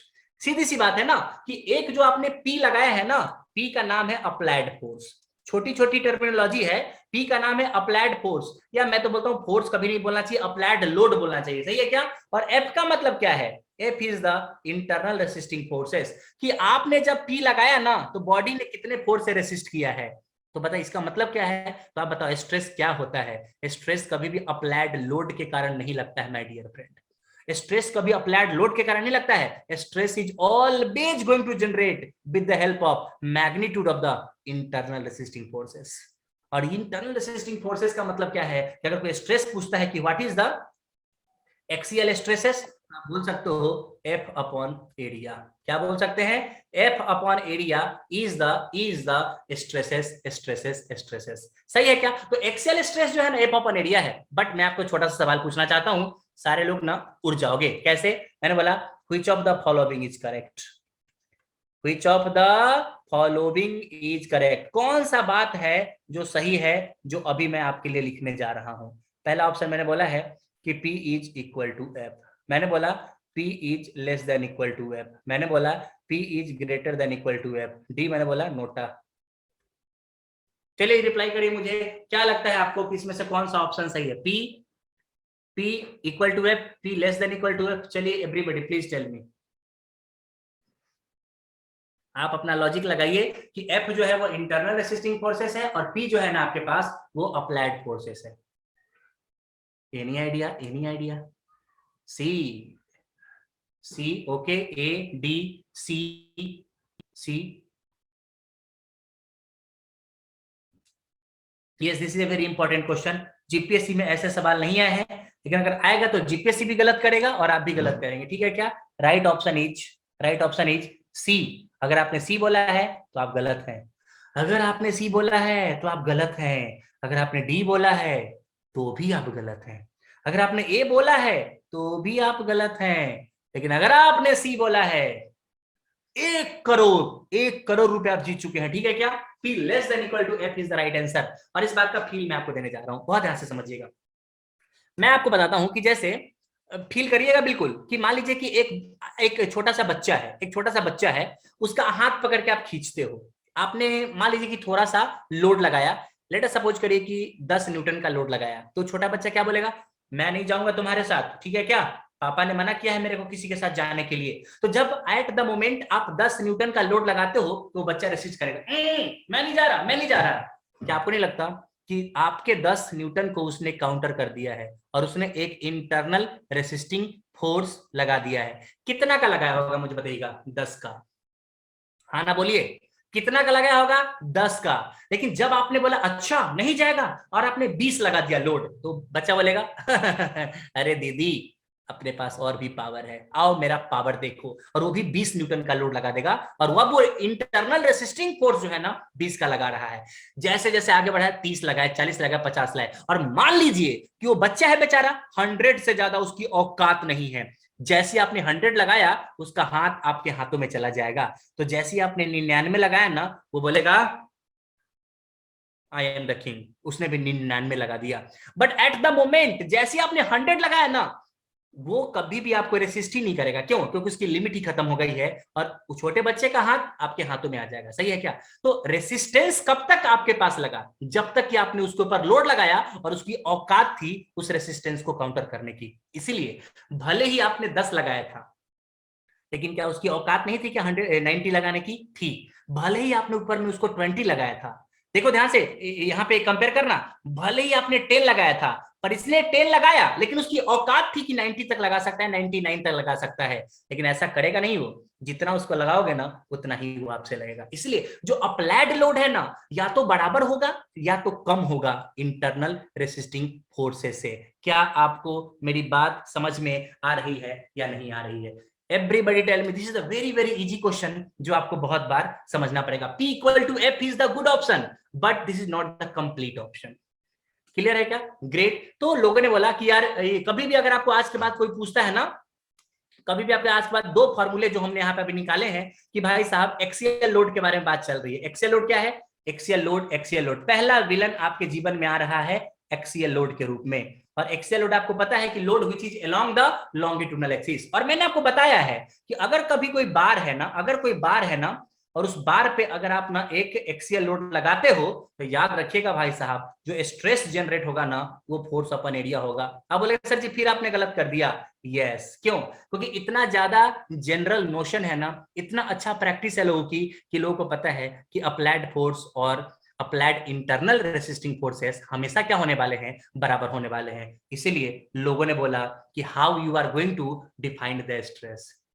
और अगर एक लाइन में पूछा जाने का स्ट्रेस क्या है, तो stress is nothing, it is the intensity of force at A point. क्या बोला मैंने? It is the intensity of force, it is the intensity of force at A point. अब कुछ लोग बोलेंगे है ये कौन सा डिफिनीशन है? ये बहुत अच्छा डिफिनीशन है। ये कैसा डिफिनीशन है? ये बहुत अच्छा डिफिनीशन है। It is the intensity of force at A point. किसी भी पॉइंट पे कितने सारे फोर्स का इंटेंसिटी है वही तो स्ट्रेस बताता है। सर जी पागल किसी और को बनाना। स्ट्रेस जो होता है ना फोर्स नहीं होता है, स्ट्रेस पर यूनिट एरिया होता है। हमने क्या लिखा है? एट ए पॉइंट। और एट ए पॉइंट का क्या मतलब हुआ? एक पॉइंट पे एरिया टेंडिंग टू जीरो होगा। सही है भाई साहब, कमाल है। लेकिन अगर आप एक अच्छा डिफिनेशन चाहते हैं तो स्ट्रेस को कैसे डिफाइन करेंगे? It is the magnitude of, it is the magnitude of internal resisting forces. कि ये वो मैग्नीट्यूड ऑफ द फोर्स है जो इंटरनल रेसिस्टिंग फोर्सेस डेवलप्ड हुआ था है, डेवलप्ड होगा, डेवलप्ड एट ए पॉइंट, डेवलप्ड एट ए पॉइंट, डेवलप्ड एट ए पॉइंट। किसी भी पॉइंट पे जो डेवलप होने वाला है, डेवलप होने वाला है against the deformation of the body, against the deformation of the body. Sir ji पर डिफॉर्मेशन नहीं होगा क्या? अगर डिफॉर्मेशन हो गया तो स्ट्रेस क्यों लगेगा? फिर डिफॉर्मेशन ऑफ द बॉडी उसी को तो रोकने के लिए लगता है, नोन एज स्ट्रेस। इसलिए आपको पता चल गया है कि स्ट्रेस क्या है और उसको कैसे डिफाइन करते हैं। तो लोगों को लगता है कि स्ट्रेस क्या होता है? Force of an area. लेकिन एक और बात मैं आपको बताऊं क्या, कभी ऐसा मत बोल दीजिएगा कि कभी भी सिग्मा बराबर फोर्स अपन एरिया लिखने के लिए ना, अगर आप कभी भी ये फॉर्मूला अप्लाइड ओनली, ये फॉर्मूला अगर आपको ना अप्लाई करना है तो दो कंडीशन निश्चित रूप से सेटिस्फाई होने चाहिए। पहला कंडीशन क्या होना चाहिए? बार, बार है ना वो मस्ट बी प्रिज्मेटिक, आपका बार प्रिज्मेटिक होना ही चाहिए। और दूसरा क्या होना चाहिए आपके पास? प्रिज्मेटिक के साथ साथ प्योर एक्सियल लोडिंग होना चाहिए। क्या होना चाहिए? प्योर एक्सियल लोड होना चाहिए। अगर ये दोनों कंडीशन सेटिस्फाई हो रहा है ना, तभी जाके आप सिग्मा बराबर फोर्स ऑफ एरिया लिखोगे। नहीं समझा? समझा नहीं तो लो। मैंने बोला कि मान लीजिए कि हमारे पास एक ऐसा बाढ़ है, ये गेट में सवाल आ चुका है एक बार, आपने 2013 में आया था इस तरीके का सवाल, और उसने बोला कि मान लीजिए कि हमने एक फोर्स लगा दिया P और हमारे पास एरिया A है, तो बताइए स्ट्रेस क्या होगा? इस वाले सेक्शन पे स्ट्रेस क्या होगा? तो आपने बोला फोर्स अपन एरिया, और द मोमेंट आपने ये लिखा कि स्ट्रेस बराबर फोर्स अपन एरिया होगा, ये गलत हो गया। पर गलत क्यों होगा? क्योंकि चिल्ला चिल्ला के मैंने स्कीमें बताई है कि सिग्मा बराबर फोर्स ऑफ एन एरिया लिखने के लिए आपका दो चीज होना जरूरी है। बार प्रिज्मेटिक होना चाहिए। ये प्रिज्मेटिक का क्या मतलब है? प्रिज्मेटिक का मतलब मैंने लास्ट क्लास में बताया था, प्रिज्मेटिक का मतलब होता है uniform cross sectional area, uniform cross sectional area, ये होता है प्रिज्मेटिक का मतलब। और प्योर एक्सियल लोड का क्या मतलब है कि लोड हमेशा एक्सिस से पास करना चाहिए। लेकिन यहाँ पे क्यों नहीं लगा, क्योंकि लोड एक्सिस से पास नहीं कर रहा है। देखो ना, ये जो लोड है ना वो एक्सियल लोड नहीं है, ये इसेंट्रिक एक्सियल लोड है। और हमको प्योर एक्सियल लोड चाहिए जो कि कहां से जाना चाहिए था, जो कि एक्सिस से जाना चाहिए था। तो क्या आपको मेरी बातें समझ में आ गई? क्या लोगों ने बड़ी बड़ी बातें की, और sometimes GPSC is going to ask very dangerous question. सब लोग यही मानते थे कि अगर आज के बाद अगर आपको कोई स्ट्रेस डिस्ट्रीब्यूशन की बात करता है, ध्यान से समझिएगा, अगर आपने एक्सियल लोड के बारे में बात कर रहे हैं, आप लोग क्या बात कर रहे हैं, एक्सियल लोड के बारे में बात कर रहे हैं, स्ट्रेस डिस्ट्रीब्यूशन के बारे में बात कर रहे हैं। तो स्ट्रेस डिस्ट्रीब्यूशन कैसा हुआ कि आपके पास एक बाड़ है, ये बार है, और आपने इस बार पे क्या लगा दिया, आपने इस बार पे एक लोड लगा दिया पी। तो आप मुझे बताइएगा कि किसी भी सेक्शन पे अगर मुझे इंटरनल रेसिस्टिंग फोर्स दिखाना है, ये कैसा दिखेगा? ओ माय गॉड, सारे लोग मिलके इसको न रोक रहे हैं। भाई साहब कहाँ जा रहे हो? तुमको क्या लगता है मैं कमजोर हूं क्या? ये देखिए, this is the internal resisting force. कहना क्या चाहते हो? कहना चाहता हूं कि एक्सियल लोड के केस में जो स्ट्रेस डिस्ट्रीब्यूशन होने वाला है, एक्सियल लोड के केस में जो स्ट्रेस डिस्ट्रीब्यूशन होने वाला है ना, वो यूनिफॉर्म स्ट्रेस डिस्ट्रीब्यूशन होने वाला है। Very very important objectives, very very important objective है भाई साहब। कि कोई पूछेगा कि अगर आपने कभी भी एक्सियल, अगर आपने कभी भी पूछेगा कि अगर आपने कभी भी एक्सियल लोड लगाया तो बताइए मुझे स्ट्रेसेस कैसे मिलेंगे, तो आप बोल सकते हो कि यूनिफॉर्म मिलेगा। सब लोग जो है ना वो बारी बारी से कंट्रीब्यूट करेंगे। ये क्या हुआ, ये वैसे ही हुआ कि आपको एक पार्टी करनी है और पार्टी में 1000 का खर्चा आ रहा है, पार्टी में 1000 का खर्चा आ रहा है। तो भाई साहब आप मुझे बताइएगा कि 10 लोग अगर हैं उस पार्टी को ज्वाइन करने वाले, तो सबसे कितना कितना पैसा लोगे? 100 100 100, तो पार्टी मस्त हो जाएगा आपके पास। लेकिन रियलिटी ये नहीं है, लेकिन रियलिटी ये नहीं है। रियलिटी क्या है साहब? रियलिटी कुछ और है। और एक था साइंटिस्ट जिसने बोला कि भले ही तुम मानते हो कि यूनिफॉर्म डिस्ट्रीब्यूशन होने वाला है एक्सियल लोड के कारण जो स्ट्रेस होगा, पर सच्चाई ये नहीं है। कौन था वो साइंटिस्ट? नाम था उनका सेंट बेनेंट। आप इनका नाम सुनेंगे थ्योरी ऑफ फेलियर में। सेंट बेनेंट साहब ने एक प्रिंसिपल दिया, या आप ऐसा बोल सकते हैं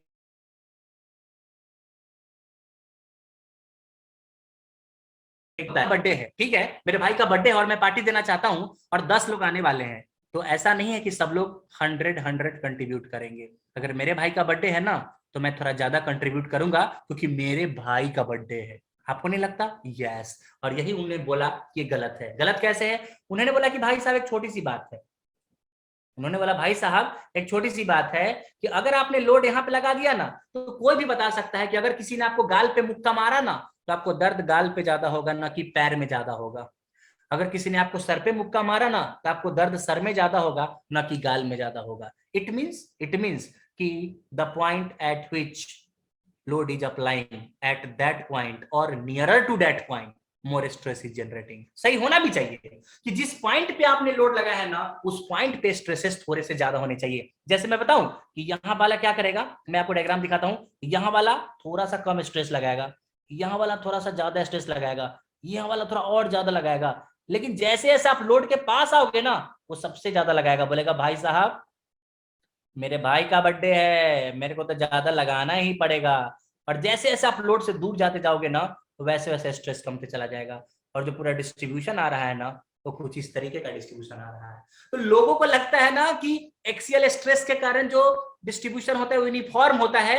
सारा का सारा पार्टिकल, हर एक क्रॉस सेक्शन का हर एक पार्टिकल सेम तरीके से आपको कंट्रीब्यूट करेगा, जो कि गलत बात है। अगर आप रियलिटी की बात करते हैं, अगर आप रियलिटी की बात करते हैं, according to Saint Venant theory, उन्होंने बोला है कि जिस पॉइंट पे लोड लगेगा ना उसके आसपास वाले पार्टिकल को ज्यादा कंट्रीब्यूट करना पड़ेगा। और ये बहुत ही जनरल लाइफ है, जनरल लाइफ का रूल है, ये होना ही है भाई साहब, निश्चित रूप से होना है। कैसे होना है? मैं आपको एक और छोटा सा एग्जांपल देता हूं। मान लीजिए कि कोई बहुत बड़ा पत्थर हो, आप एक या बहुत बड़ा बेड बेड होता है जो सोने वाला बेड है उसको उठा रहे हो, और चार कॉर्नर पे एक 4 लोग हैं और एक बीच में लोग हैं, ठीक है क्या? और चारों साइड के बीचों बीच एक और लोग है। मान लीजिए कि एक आदमी उठ के निकल गया, तो क्या आगे वाले पे ज्यादा लोड आएगा कि बिल्कुल जहां वाला आदमी गया है उसके बगल वाले पे ज्यादा लोड आएगा? अरे अरे मेरे को ज्यादा संभालना पड़ जाएगा। इसका मतलब ये बिल्कुल सही बात है। Saint Venant theory is very very important, very very important, अगर आप रियलिटी की बात करते हैं। लेकिन लोगों ने बोला एक तो ससुरा सौम में इतना ज्यादा एजम्पशन है, ऊपर से अगर मैंने इसकी बात मानी ना तो जीवन जहर हो जाएगा। इसलिए उन्होंने बोला सेंट बेनेट साहब को कि सेंट बेनेट साहब थैंक यू वेरी मच, आपने हमारी आंखें खोल दी, लेकिन हमको आपके थ्योरी से कोई लेना देना नहीं। हम तो भैया क्या मानेंगे कि हमारा एक्सियल स्ट्रेस के कारण जो डिस्ट्रीब्यूशन होने वाला है वो हमेशा ही यूनिफॉर्म होने वाला है। तो ये सवाल जीपीएससी में आ चुका है, 2 साल पहले ही आया था, याद रखिएगा, वेरी वेरी इंपॉर्टेंट, कि किस थ्योरी के अकॉर्डिंगली स्ट्रेस जो है वो ज्यादा होगा, जहां पे आप लोड लगाएंगे सेंट बेनेट थ्योरी के कारण आपके पास ऐसा होने वाला है। और स्ट्रेसेस जो होते हैं ना always opposite to the applied load होता है, ये तो सबको पता है ना। Stress is always generated, generated opposite to the applied load, opposite to the applied load। क्या आपको समझ में आया क्या यहां तक की बातें मुझे बताने का? अप्लाइड फोर्स भी लिखता हूं तो समझ लीजिएगा कि मैं लोड ही लिख रहा हूं। Come on everybody tell me, क्या आपको ये सारी कहानी क्लियर है क्या, जो बातें हो रही है कि सिग्मा बराबर फोर्स अपन एरिया, इतनी छोटी सी बात नहीं है, आपको इसके लिए इतनी सारी बातों का ध्यान रखना पड़ेगा, जिसको सिंपल स्ट्रेस बोलते हैं। और याद रखिएगा ये सारी की सारी थ्योरी तब चलेगी जब ग्रेजुअली अप्लाइड लोड है। मैं लिख भी देता हूं कि सारे के सारे लोड जो है ना वो ग्रेजुअली अप्लाइड लोड होने वाले हैं। कम ऑन एवरीबॉडी, खत्म, कहां चले गए, बोलिए जल्दी से, समझ आ रहा है कि नहीं आ रहा है? अगर आ रहा है तो ये और नो तो कर दीजिए मुझे, ताकि मुझे भी पता चल जाए कि कुछ समझ में आ रहा है आप लोगों को। क्या आप क्लोजअप करते हैं? चलिए आगे बढ़ते हैं। तो हम स्ट्रेस को पकड़ के बैठे हैं, और हम स्ट्रेस को ना कि सिर्फ पकड़ के बैठे हैं, हम स्ट्रेस के बारे में जानना भी चाहते हैं। आइए आइए आइए आइए आइए, और बहुत इंपॉर्टेंट हम एक बात करने जा रहे हैं, हम कैसे खींचेंगे axial stress distribution. Axial stress distribution आपको पता चल गया है, बहुत अच्छी बात है। नहीं पता चला है, और भी अच्छी बात है। आइए आइए आइए, चलिए एक सबसे पहला एक छोटा सा टूल मैं आपके सामने में डिस्कस करता हूं, और वो टूल क्या है मैं बोलना चाहता हूं। उस टूल का नाम है इक्विलिब्रियम। क्या नाम है? इक्विलिब्रियम। आपने अपने जीवन में ना बहुत बार इक्विलिब्रियम का नाम सुना होगा, बट 90% लोगों को नहीं पता है कि अगर पूरे दुनिया का सबसे बड़ा टूल है कोई तो है इक्विलिब्रियम। ये इक्विलिब्रियम क्या है भाई साहब? इक्विलिब्रियम कहता है कि किसी भी बॉडी को अगर आपको ना इक्विलिब्रियम में रखना है तो एक्स डायरेक्शन में फोर्स 0 होना चाहिए, वाई डायरेक्शन में फोर्स 0 होना चाहिए, और मोमेंट भी आपके पास 0 होना चाहिए।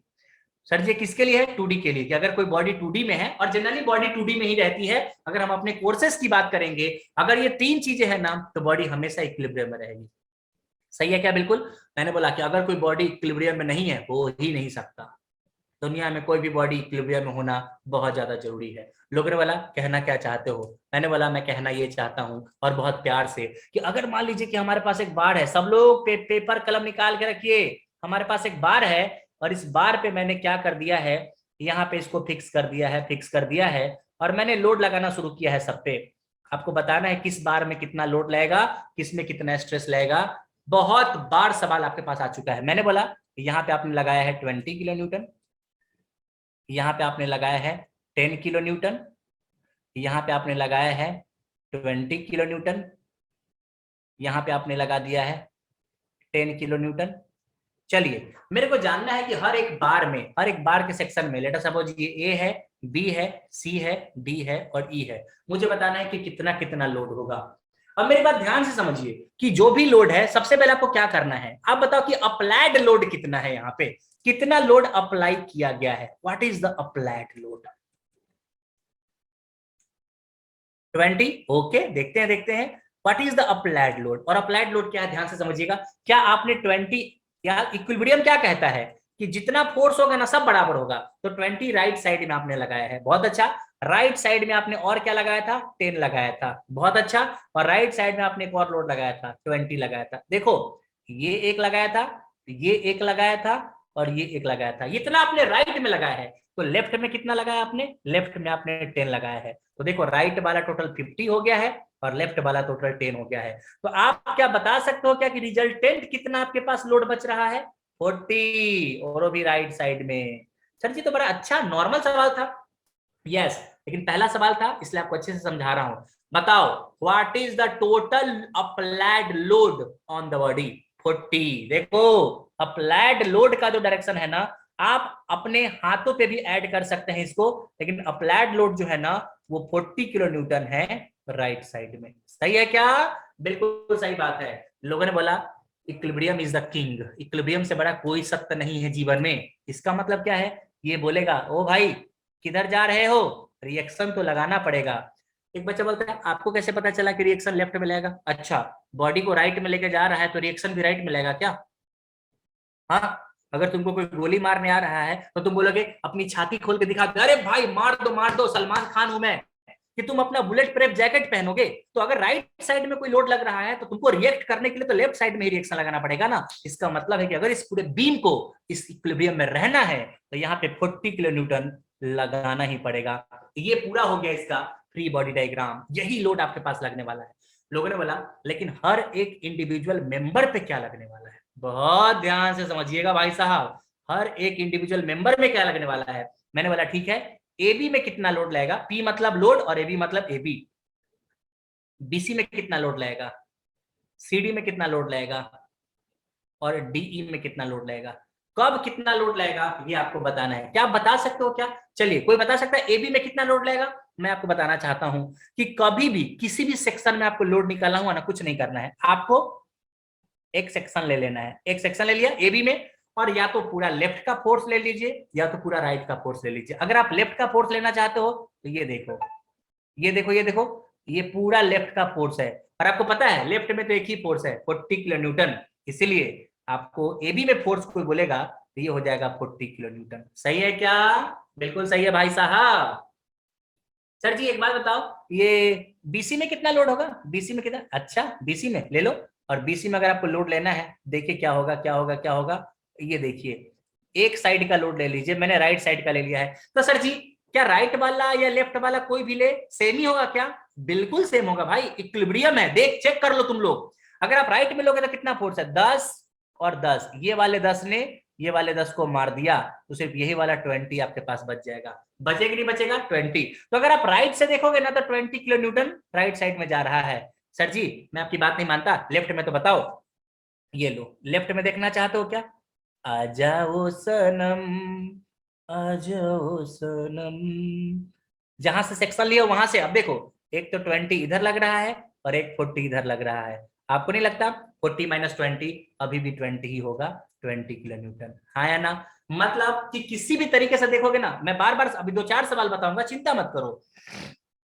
क्या 20 किलो न्यूटन हो गया है क्या? बिल्कुल हो गया। एक बच्चा बोलता है अच्छा बताइए सीडी में कितना होगा? ले लो ना सीडी में ले लो, और सीडी में ले रहे हो किसी भी एक साइड का पूरा लोड ले लो तुम। ये देखो मैंने इसको इसलिए कर रहा हूं ताकि आपको समझ में आए कि क्या चल रहा है। ये देखिए ध्यान से, सही बताइए ये कितना लग रहा है? बोलो हाँ या ना, रिप्लाई करो। सीडी में कितना लोड लग रहा है? किसी भी एक साइड का लोड ले लो, मैंने एक साइड का लोड ले लिया है राइट साइड का। बताओ इस इतना वाले पार्ट में कितना लोड लग रहा है? बोलो बोलो बोलो बोलो बोलो बोलो बोलो बोलो बोलो, इसमें कितना लोड लग रहा है? यस 10 लग रहा है, सही बात है। 20 इधर 10 इधर, तो यहाँ पे हो जाएगा 10 किलो न्यूटन। 10 किलो न्यूटन सही है क्या? और ये वाले में कितना है? ये तो बड़ा ही आसान है। देखो ये वाला कितना है, बड़ा ही आसान है, ये तो सिर्फ 20 दिख रहा है आपको, ये 20 हो जाएगा, मतलब 20 किलो न्यूटन। इसको मैंने बहुत गंदा कर दिया है, लेकिन होप कि आपको समझ में आने लगा होगा कि मैं क्या कर रहा हूँ। क्या आप हर एक इंडिविजुअल मेंबर में फोर्स निकाल सकते हैं क्या? हाँ सर जी, अगर आप निकाल सकते हैं आइए, और सब लोग बताइए कैसे। आइए भाई साहब, मैंने बोला ये रहा हमारे पास ए बी, ये रहा हमारे पास बी सी। किसी को डाउट होगा पूछ लीजिएगा, सीखने का यही तरीका है बस। ये हो जाएगा ई, ये हो जाएगा एफ, और मैं यहाँ पे ऐसा फिक्स कर दिया। और चलो मैं लगाता हूँ यहाँ पे, ये मैंने लगा दिया 20, ये मैंने लगा दिया 30, ये मैंने लगा दिया 30, ये मैंने लगा दिया 20। चलिए मुझे बताना स्टार्ट करिए, ए बी में कितना फोर्स होगा, और मुझे बताइएगा ईएफ में कितना फोर्स होगा। चलिए कौन बच्चा बता पाता है? Come on, your time starts now, your time starts now.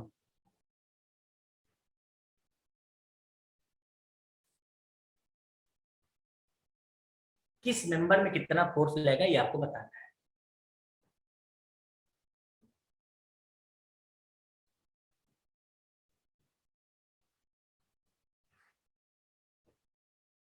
Okay, एक लोगों ने रिप्लाई कर दिया है मुझे, 2 लोगों ने रिप्लाई कर दिया है। एबी में 50 होगा, 0 होगा। अच्छा, राधिका बोल तो रही है लेकिन वो कंफ्यूज है। एबी में 0 होगा, जयराज साहब ने बोला है। कोणार्क दवे साहब 0, ओके, क्या बात। सुमिता 0, क्या बात। तालियां बजती रहनी चाहिए। सीखिए, this is not a magic, बहुत ही सिंपल सी चीज है। और जितने लोगों ने 0 बोला है ना, इसमें भी 0 आंसर और इसमें भी 0 आंसर। अगर आपका दोनों का 0 आया है, बहुत आसान है। कैसे? कोई मुझे बता सकता है रिएक्शन कितना लेगा? Anybody can tell me what is the reaction. Reply करिए, व्हाट इज द रिएक्शन। आप बोलोगे सर जी रिएक्शन 0 लेगा। क्यों 0 लेगा? क्योंकि कोई अप्लाइड लोड ही नहीं है। देखो ना, 30-20, देखो ये वाला 30 ने इस वाले 30 को मार दिया और ये वाला 20 ने इस वाले 20 को मार दिया। तो पूरे बीम को अपने आप में ही बैलेंस कर ले रहा है ये लोग, तो रिएक्शन लगाने की कोई जरूरत नहीं है। तो रिएक्शंस क्या हो जाएंगे? 0 हो जाएंगे। अब एक बच्चा बोलता है लेकिन आपने मेरे को पढ़ाया था कि ईएफ में आपको किस में लगाना है। मान लीजिए कि एबी में लगाना है, एबी में लगाना है। तो आपने बोला अच्छा एबी में आप लोड ले लो। तो मैंने बोला एक साइड का ले लेते हैं। एक बच्चा बोलता है सर जी क्या मजाक करते हो, आपने लेफ्ट का ले लिया है, राइट का ले लो, आपको अपने आप पता चल जाएगा कि क्या है। अच्छा ठीक है, राइट का भी ले लेता हूं। सर जी दोनों तरफ से सेम क्यों आता है? अरे भैया क्योंकि इक्विलिब्रियम है ना, equilibrium is the biggest tool, mechanical as well as civil engineering. देखिए आप किधर का भी ले लो, इधर का लोगे तो भी आपके पास 0 है और राइट साइड का लोगे तो भी आपके पास 0 है। सही है क्या? इसलिए एबी में जो आपके पास फोर्स होने वाला है वो 0 होने वाला है। सर जी लेकिन ये ईएफ में कैसे 0 हुआ? चलो ईएफ में एक छोटा सा ले लो, ये लो हमारे पास ईएफ, और देखो एक तरफ तो कुछ फोर्स ही नहीं है।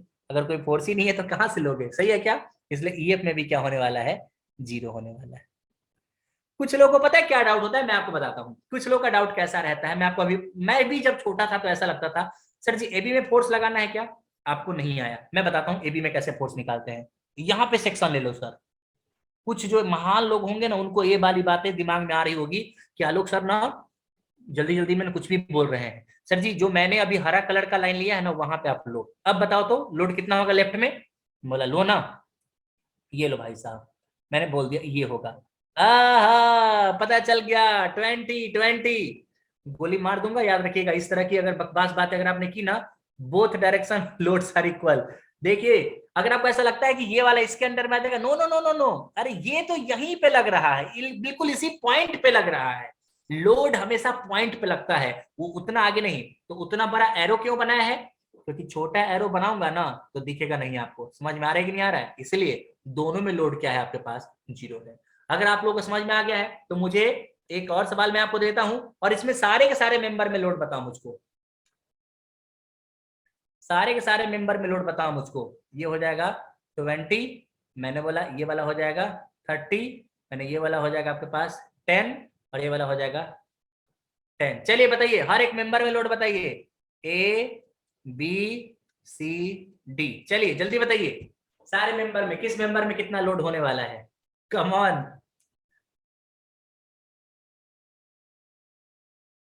ओके, मगर ये लोड ऐसे लगाते कैसे हैं एक बार पे, जैसे point B C D. Simple सी बात है ना, कि जैसे अगर आपके पास कोई जंक्शन है, जैसे मान लीजिए कि मैं ये वाले जंक्शन की बात कर रहा हूं, तो मैं यहाँ पे पकड़ के इसको खींच रहा हूँ, बस खींच रहा हूँ। तो ये लोड तो आपने एक पॉइंट पे अप्लाई किया है ना।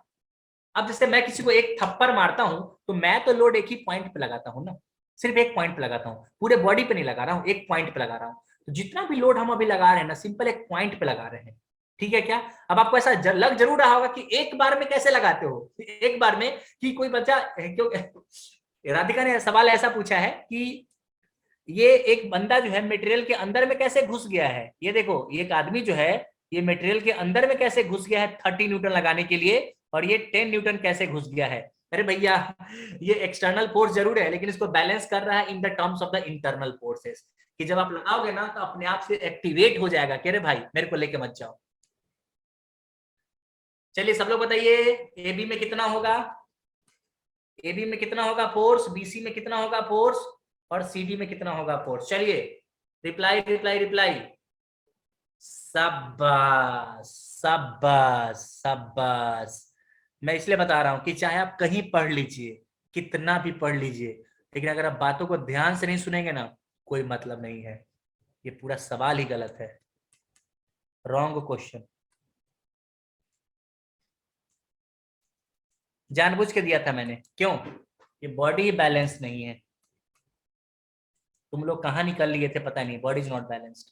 और कल मैंने चिल्ला चिल्ला के बताया था कि अगर कोई बॉडी बैलेंस नहीं है तो उसमें मोशन भी होगा और डिफॉर्मेशन भी होगा। और जिसमें मोशन हो गया ना, उसको कभी भी हम ना सॉम में नहीं पढ़ेंगे, उसको हमेशा मैकेनिक्स में पढ़ेंगे। लेकिन हम क्या पढ़ रहे हैं? सॉम। इसलिए हमारा बॉडी बैलेंस होना बहुत जरूरी है। अगर आपने बॉडी का बैलेंसिंग चेक नहीं किया तो ये आपकी गलती है। सर जी आपको कैसे पता चला कि बॉडी बैलेंस नहीं है? अच्छा क्या बात करते हो, देखो तो राइट साइड का कितना फोर्स है। राइट साइड का फोर्स जो है वो 50 न्यूटन है, सही है क्या? और लेफ्ट साइड का कितना है? 20। बोलो तो। अभी भी अनबैलेंस फोर्स बॉडी पे 30 है, और जब बॉडी अनबैलेंस है तो इक्विलिब्रियम नहीं है, सही है कि नहीं है? जब बॉडी अनबैलेंस है तो इक्विलिब्रियम नहीं है, और जब इक्विलिब्रियम नहीं है तो हम और आप यहाँ पे क्या कर रहे हैं? सही है क्या भाई साहब? ये है मेंटोस जिंदगी। ये मैंने सिर्फ आपका दिमाग खोलने के लिए दिया है, और ऊपर जो आपने पढ़ा था ये सब है आम जिंदगी। अगर आप आम जिंदगी की तरह चलोगे बहुत गड़बड़ हो जाएगा। मेंटोस जिंदगी को संभालना बहुत जरूरी है, ठीक है क्या? तो आपको सबसे पहले बॉडी का बैलेंसिंग चेक करना है। अगर आप बॉडी का बैलेंसिंग चेक नहीं करोगे ना, कोई मतलब नहीं होने वाला आपके लिए। क्लियर है क्या? तो आपको आया नहीं आया लास्ट वन, ताकि आपको पता चल जाए, क्योंकि ये तो मैंने आपके साथ धोखा किया है। चलिए, लगाने वालों ने खुद ही लगाना है।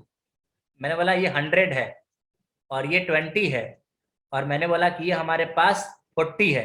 अब एक बच्चा अलर्ट हो जाएगा कि यार अब आपको कुछ ना कुछ करना पड़ेगा। कि आपने 100 और 40 इधर लगाया तो 140 हो गया क्या? इसका मतलब इधर आपको 120 लगाना ही पड़ेगा। अब बॉडी आपके पास बैलेंस है।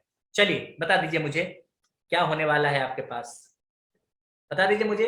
Force in A B, P मतलब फोर्स है। What is the force in B C? What is the force in C D? Come on everybody tell me. Hello जी सनम हम आ गए। What is the force in AB, what is the force in BC, and what is the force in CB? गड़बड़ मत करना, बहुत आसान है, मैंने बोला ना बहुत आसान है। एबी में 120, यस। मुझे बिल्कुल आपने आपको ये कहते हुए अपार दुख का अनुभव हो रहा है कि आप गलत हैं। कहां से 120 आ रहा है आपको एबी में भाई साहब? गलत है बिल्कुल। ओके, राठौर साहब ने जवाब दिया एबी में 100, बीसी में 80। क्या बात है! अरे बाबा बहुत सिंपल है, मैंने आपको बोला क्या करने के लिए। जहां पे लोड लगा हुआ है ना, आप मेरी बात मानिए, जहां पे लोड लगा हुआ है ना उसके ठीक थोड़ा बगल में एक सेक्शन ले लीजिएगा, ताकि आपको डाउट ना हो। चल क्यों नहीं रहा है?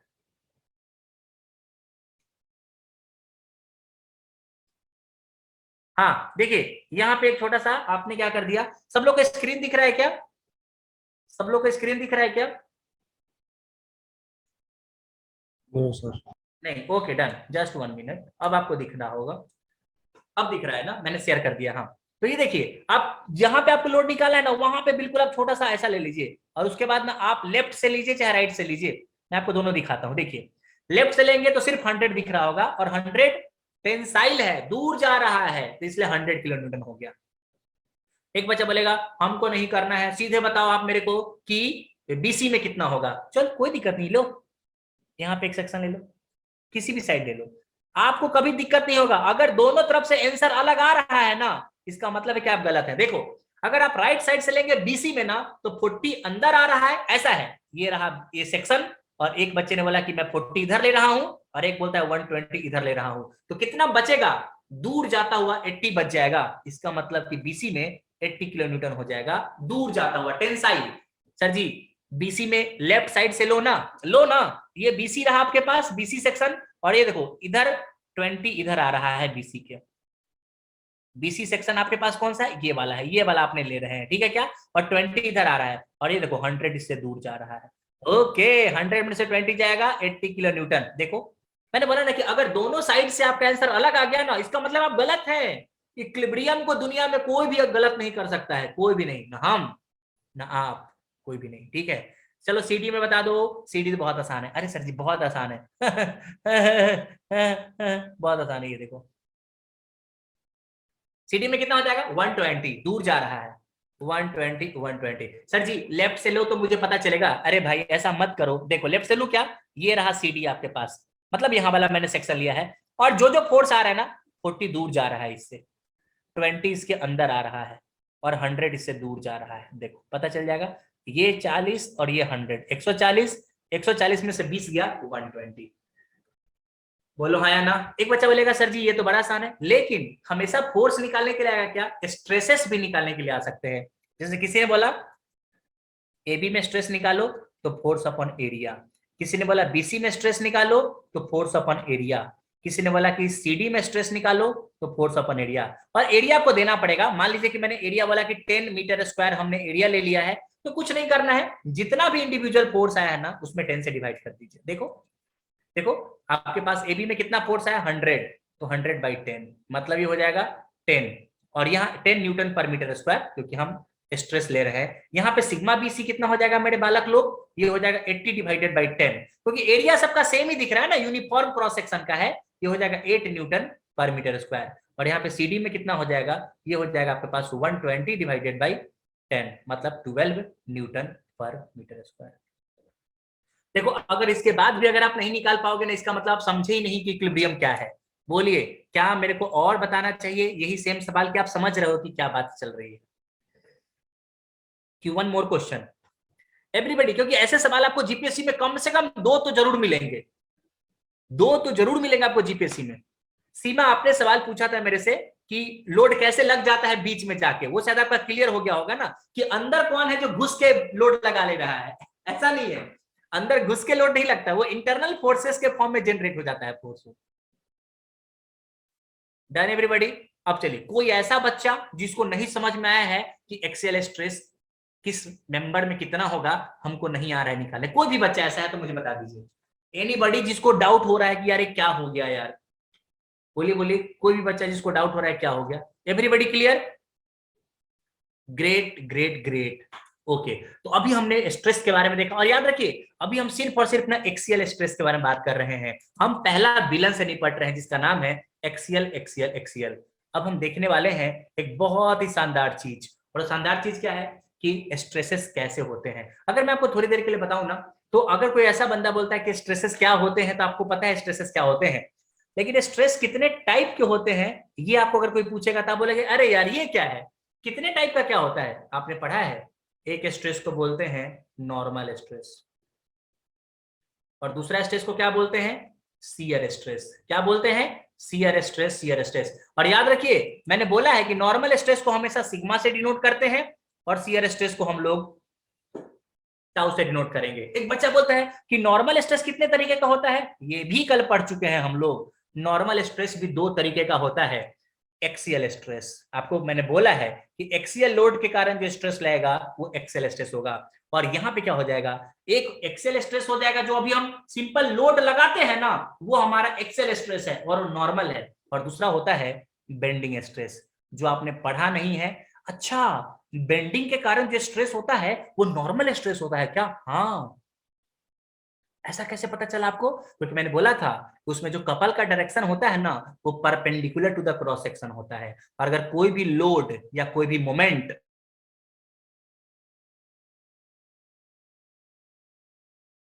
करेगा, तो एक्सियल लोड भी क्रॉस सेक्शन के नॉर्मल होता है क्या, कमाल करते हो लेकिन भाई साहब। हाँ, एक्सियल लोड तो नॉर्मल ही होता है ना क्रॉस सेक्शन के, कल इतना चिल्ला चिल्ला के स्कीम बता दिया था मैंने आप लोगों को। तो एक्सियल स्ट्रेस और बेंडिंग स्ट्रेस दोनों ही नॉर्मल स्ट्रेस होंगे, लेकिन शियर स्ट्रेस क्या नॉर्मल होता है क्या, ना ना ना ना, ये तो parallel to the cross section होता है।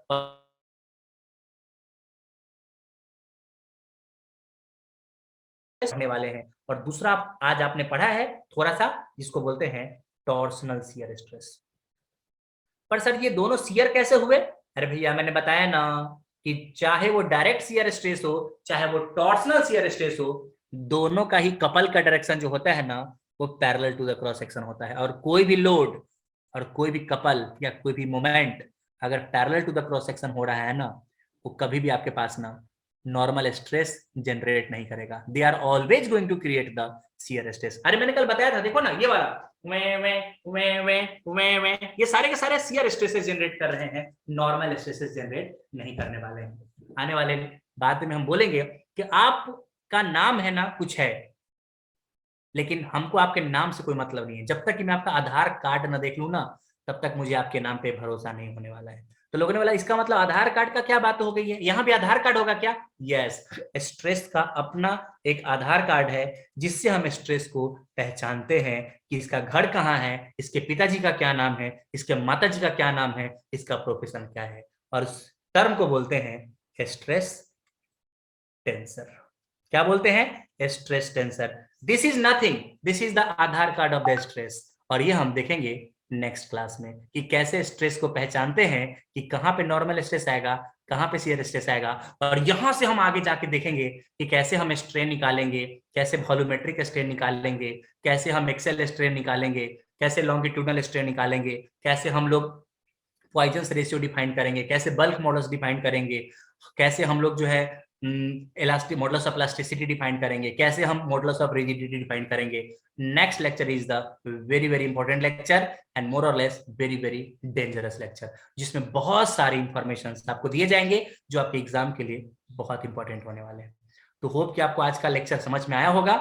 थोड़ा सा इसको रिपीट करिएगा और नेक्स्ट क्लास में हम ये सारी आगे की बात करेंगे। Done everybody? This is all for today. आज के लिए काफी है।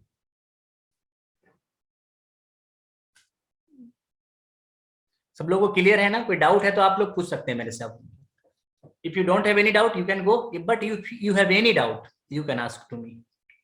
आई will clear all your doubts, any kind of the doubts.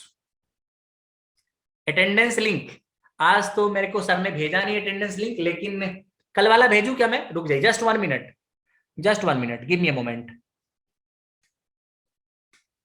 मुझे लगता है कि मुकेश सर ने कल मेरे को अटेंडेंस लिंक भेजा था, तो मैं वो वाला आपको भेज देता हूँ। जस्ट 1 मिनट, तो आप लोग शायद भर लीजिएगा, because Mukesh sir is very strict about attendance and you are no not so much, but Mukesh sir is very strict.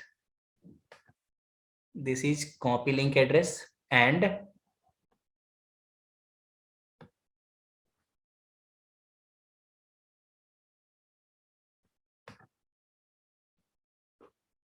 Yes, mark your attendance. आप लोग अपना अपना अटेंडेंस मार्क कर लीजिए।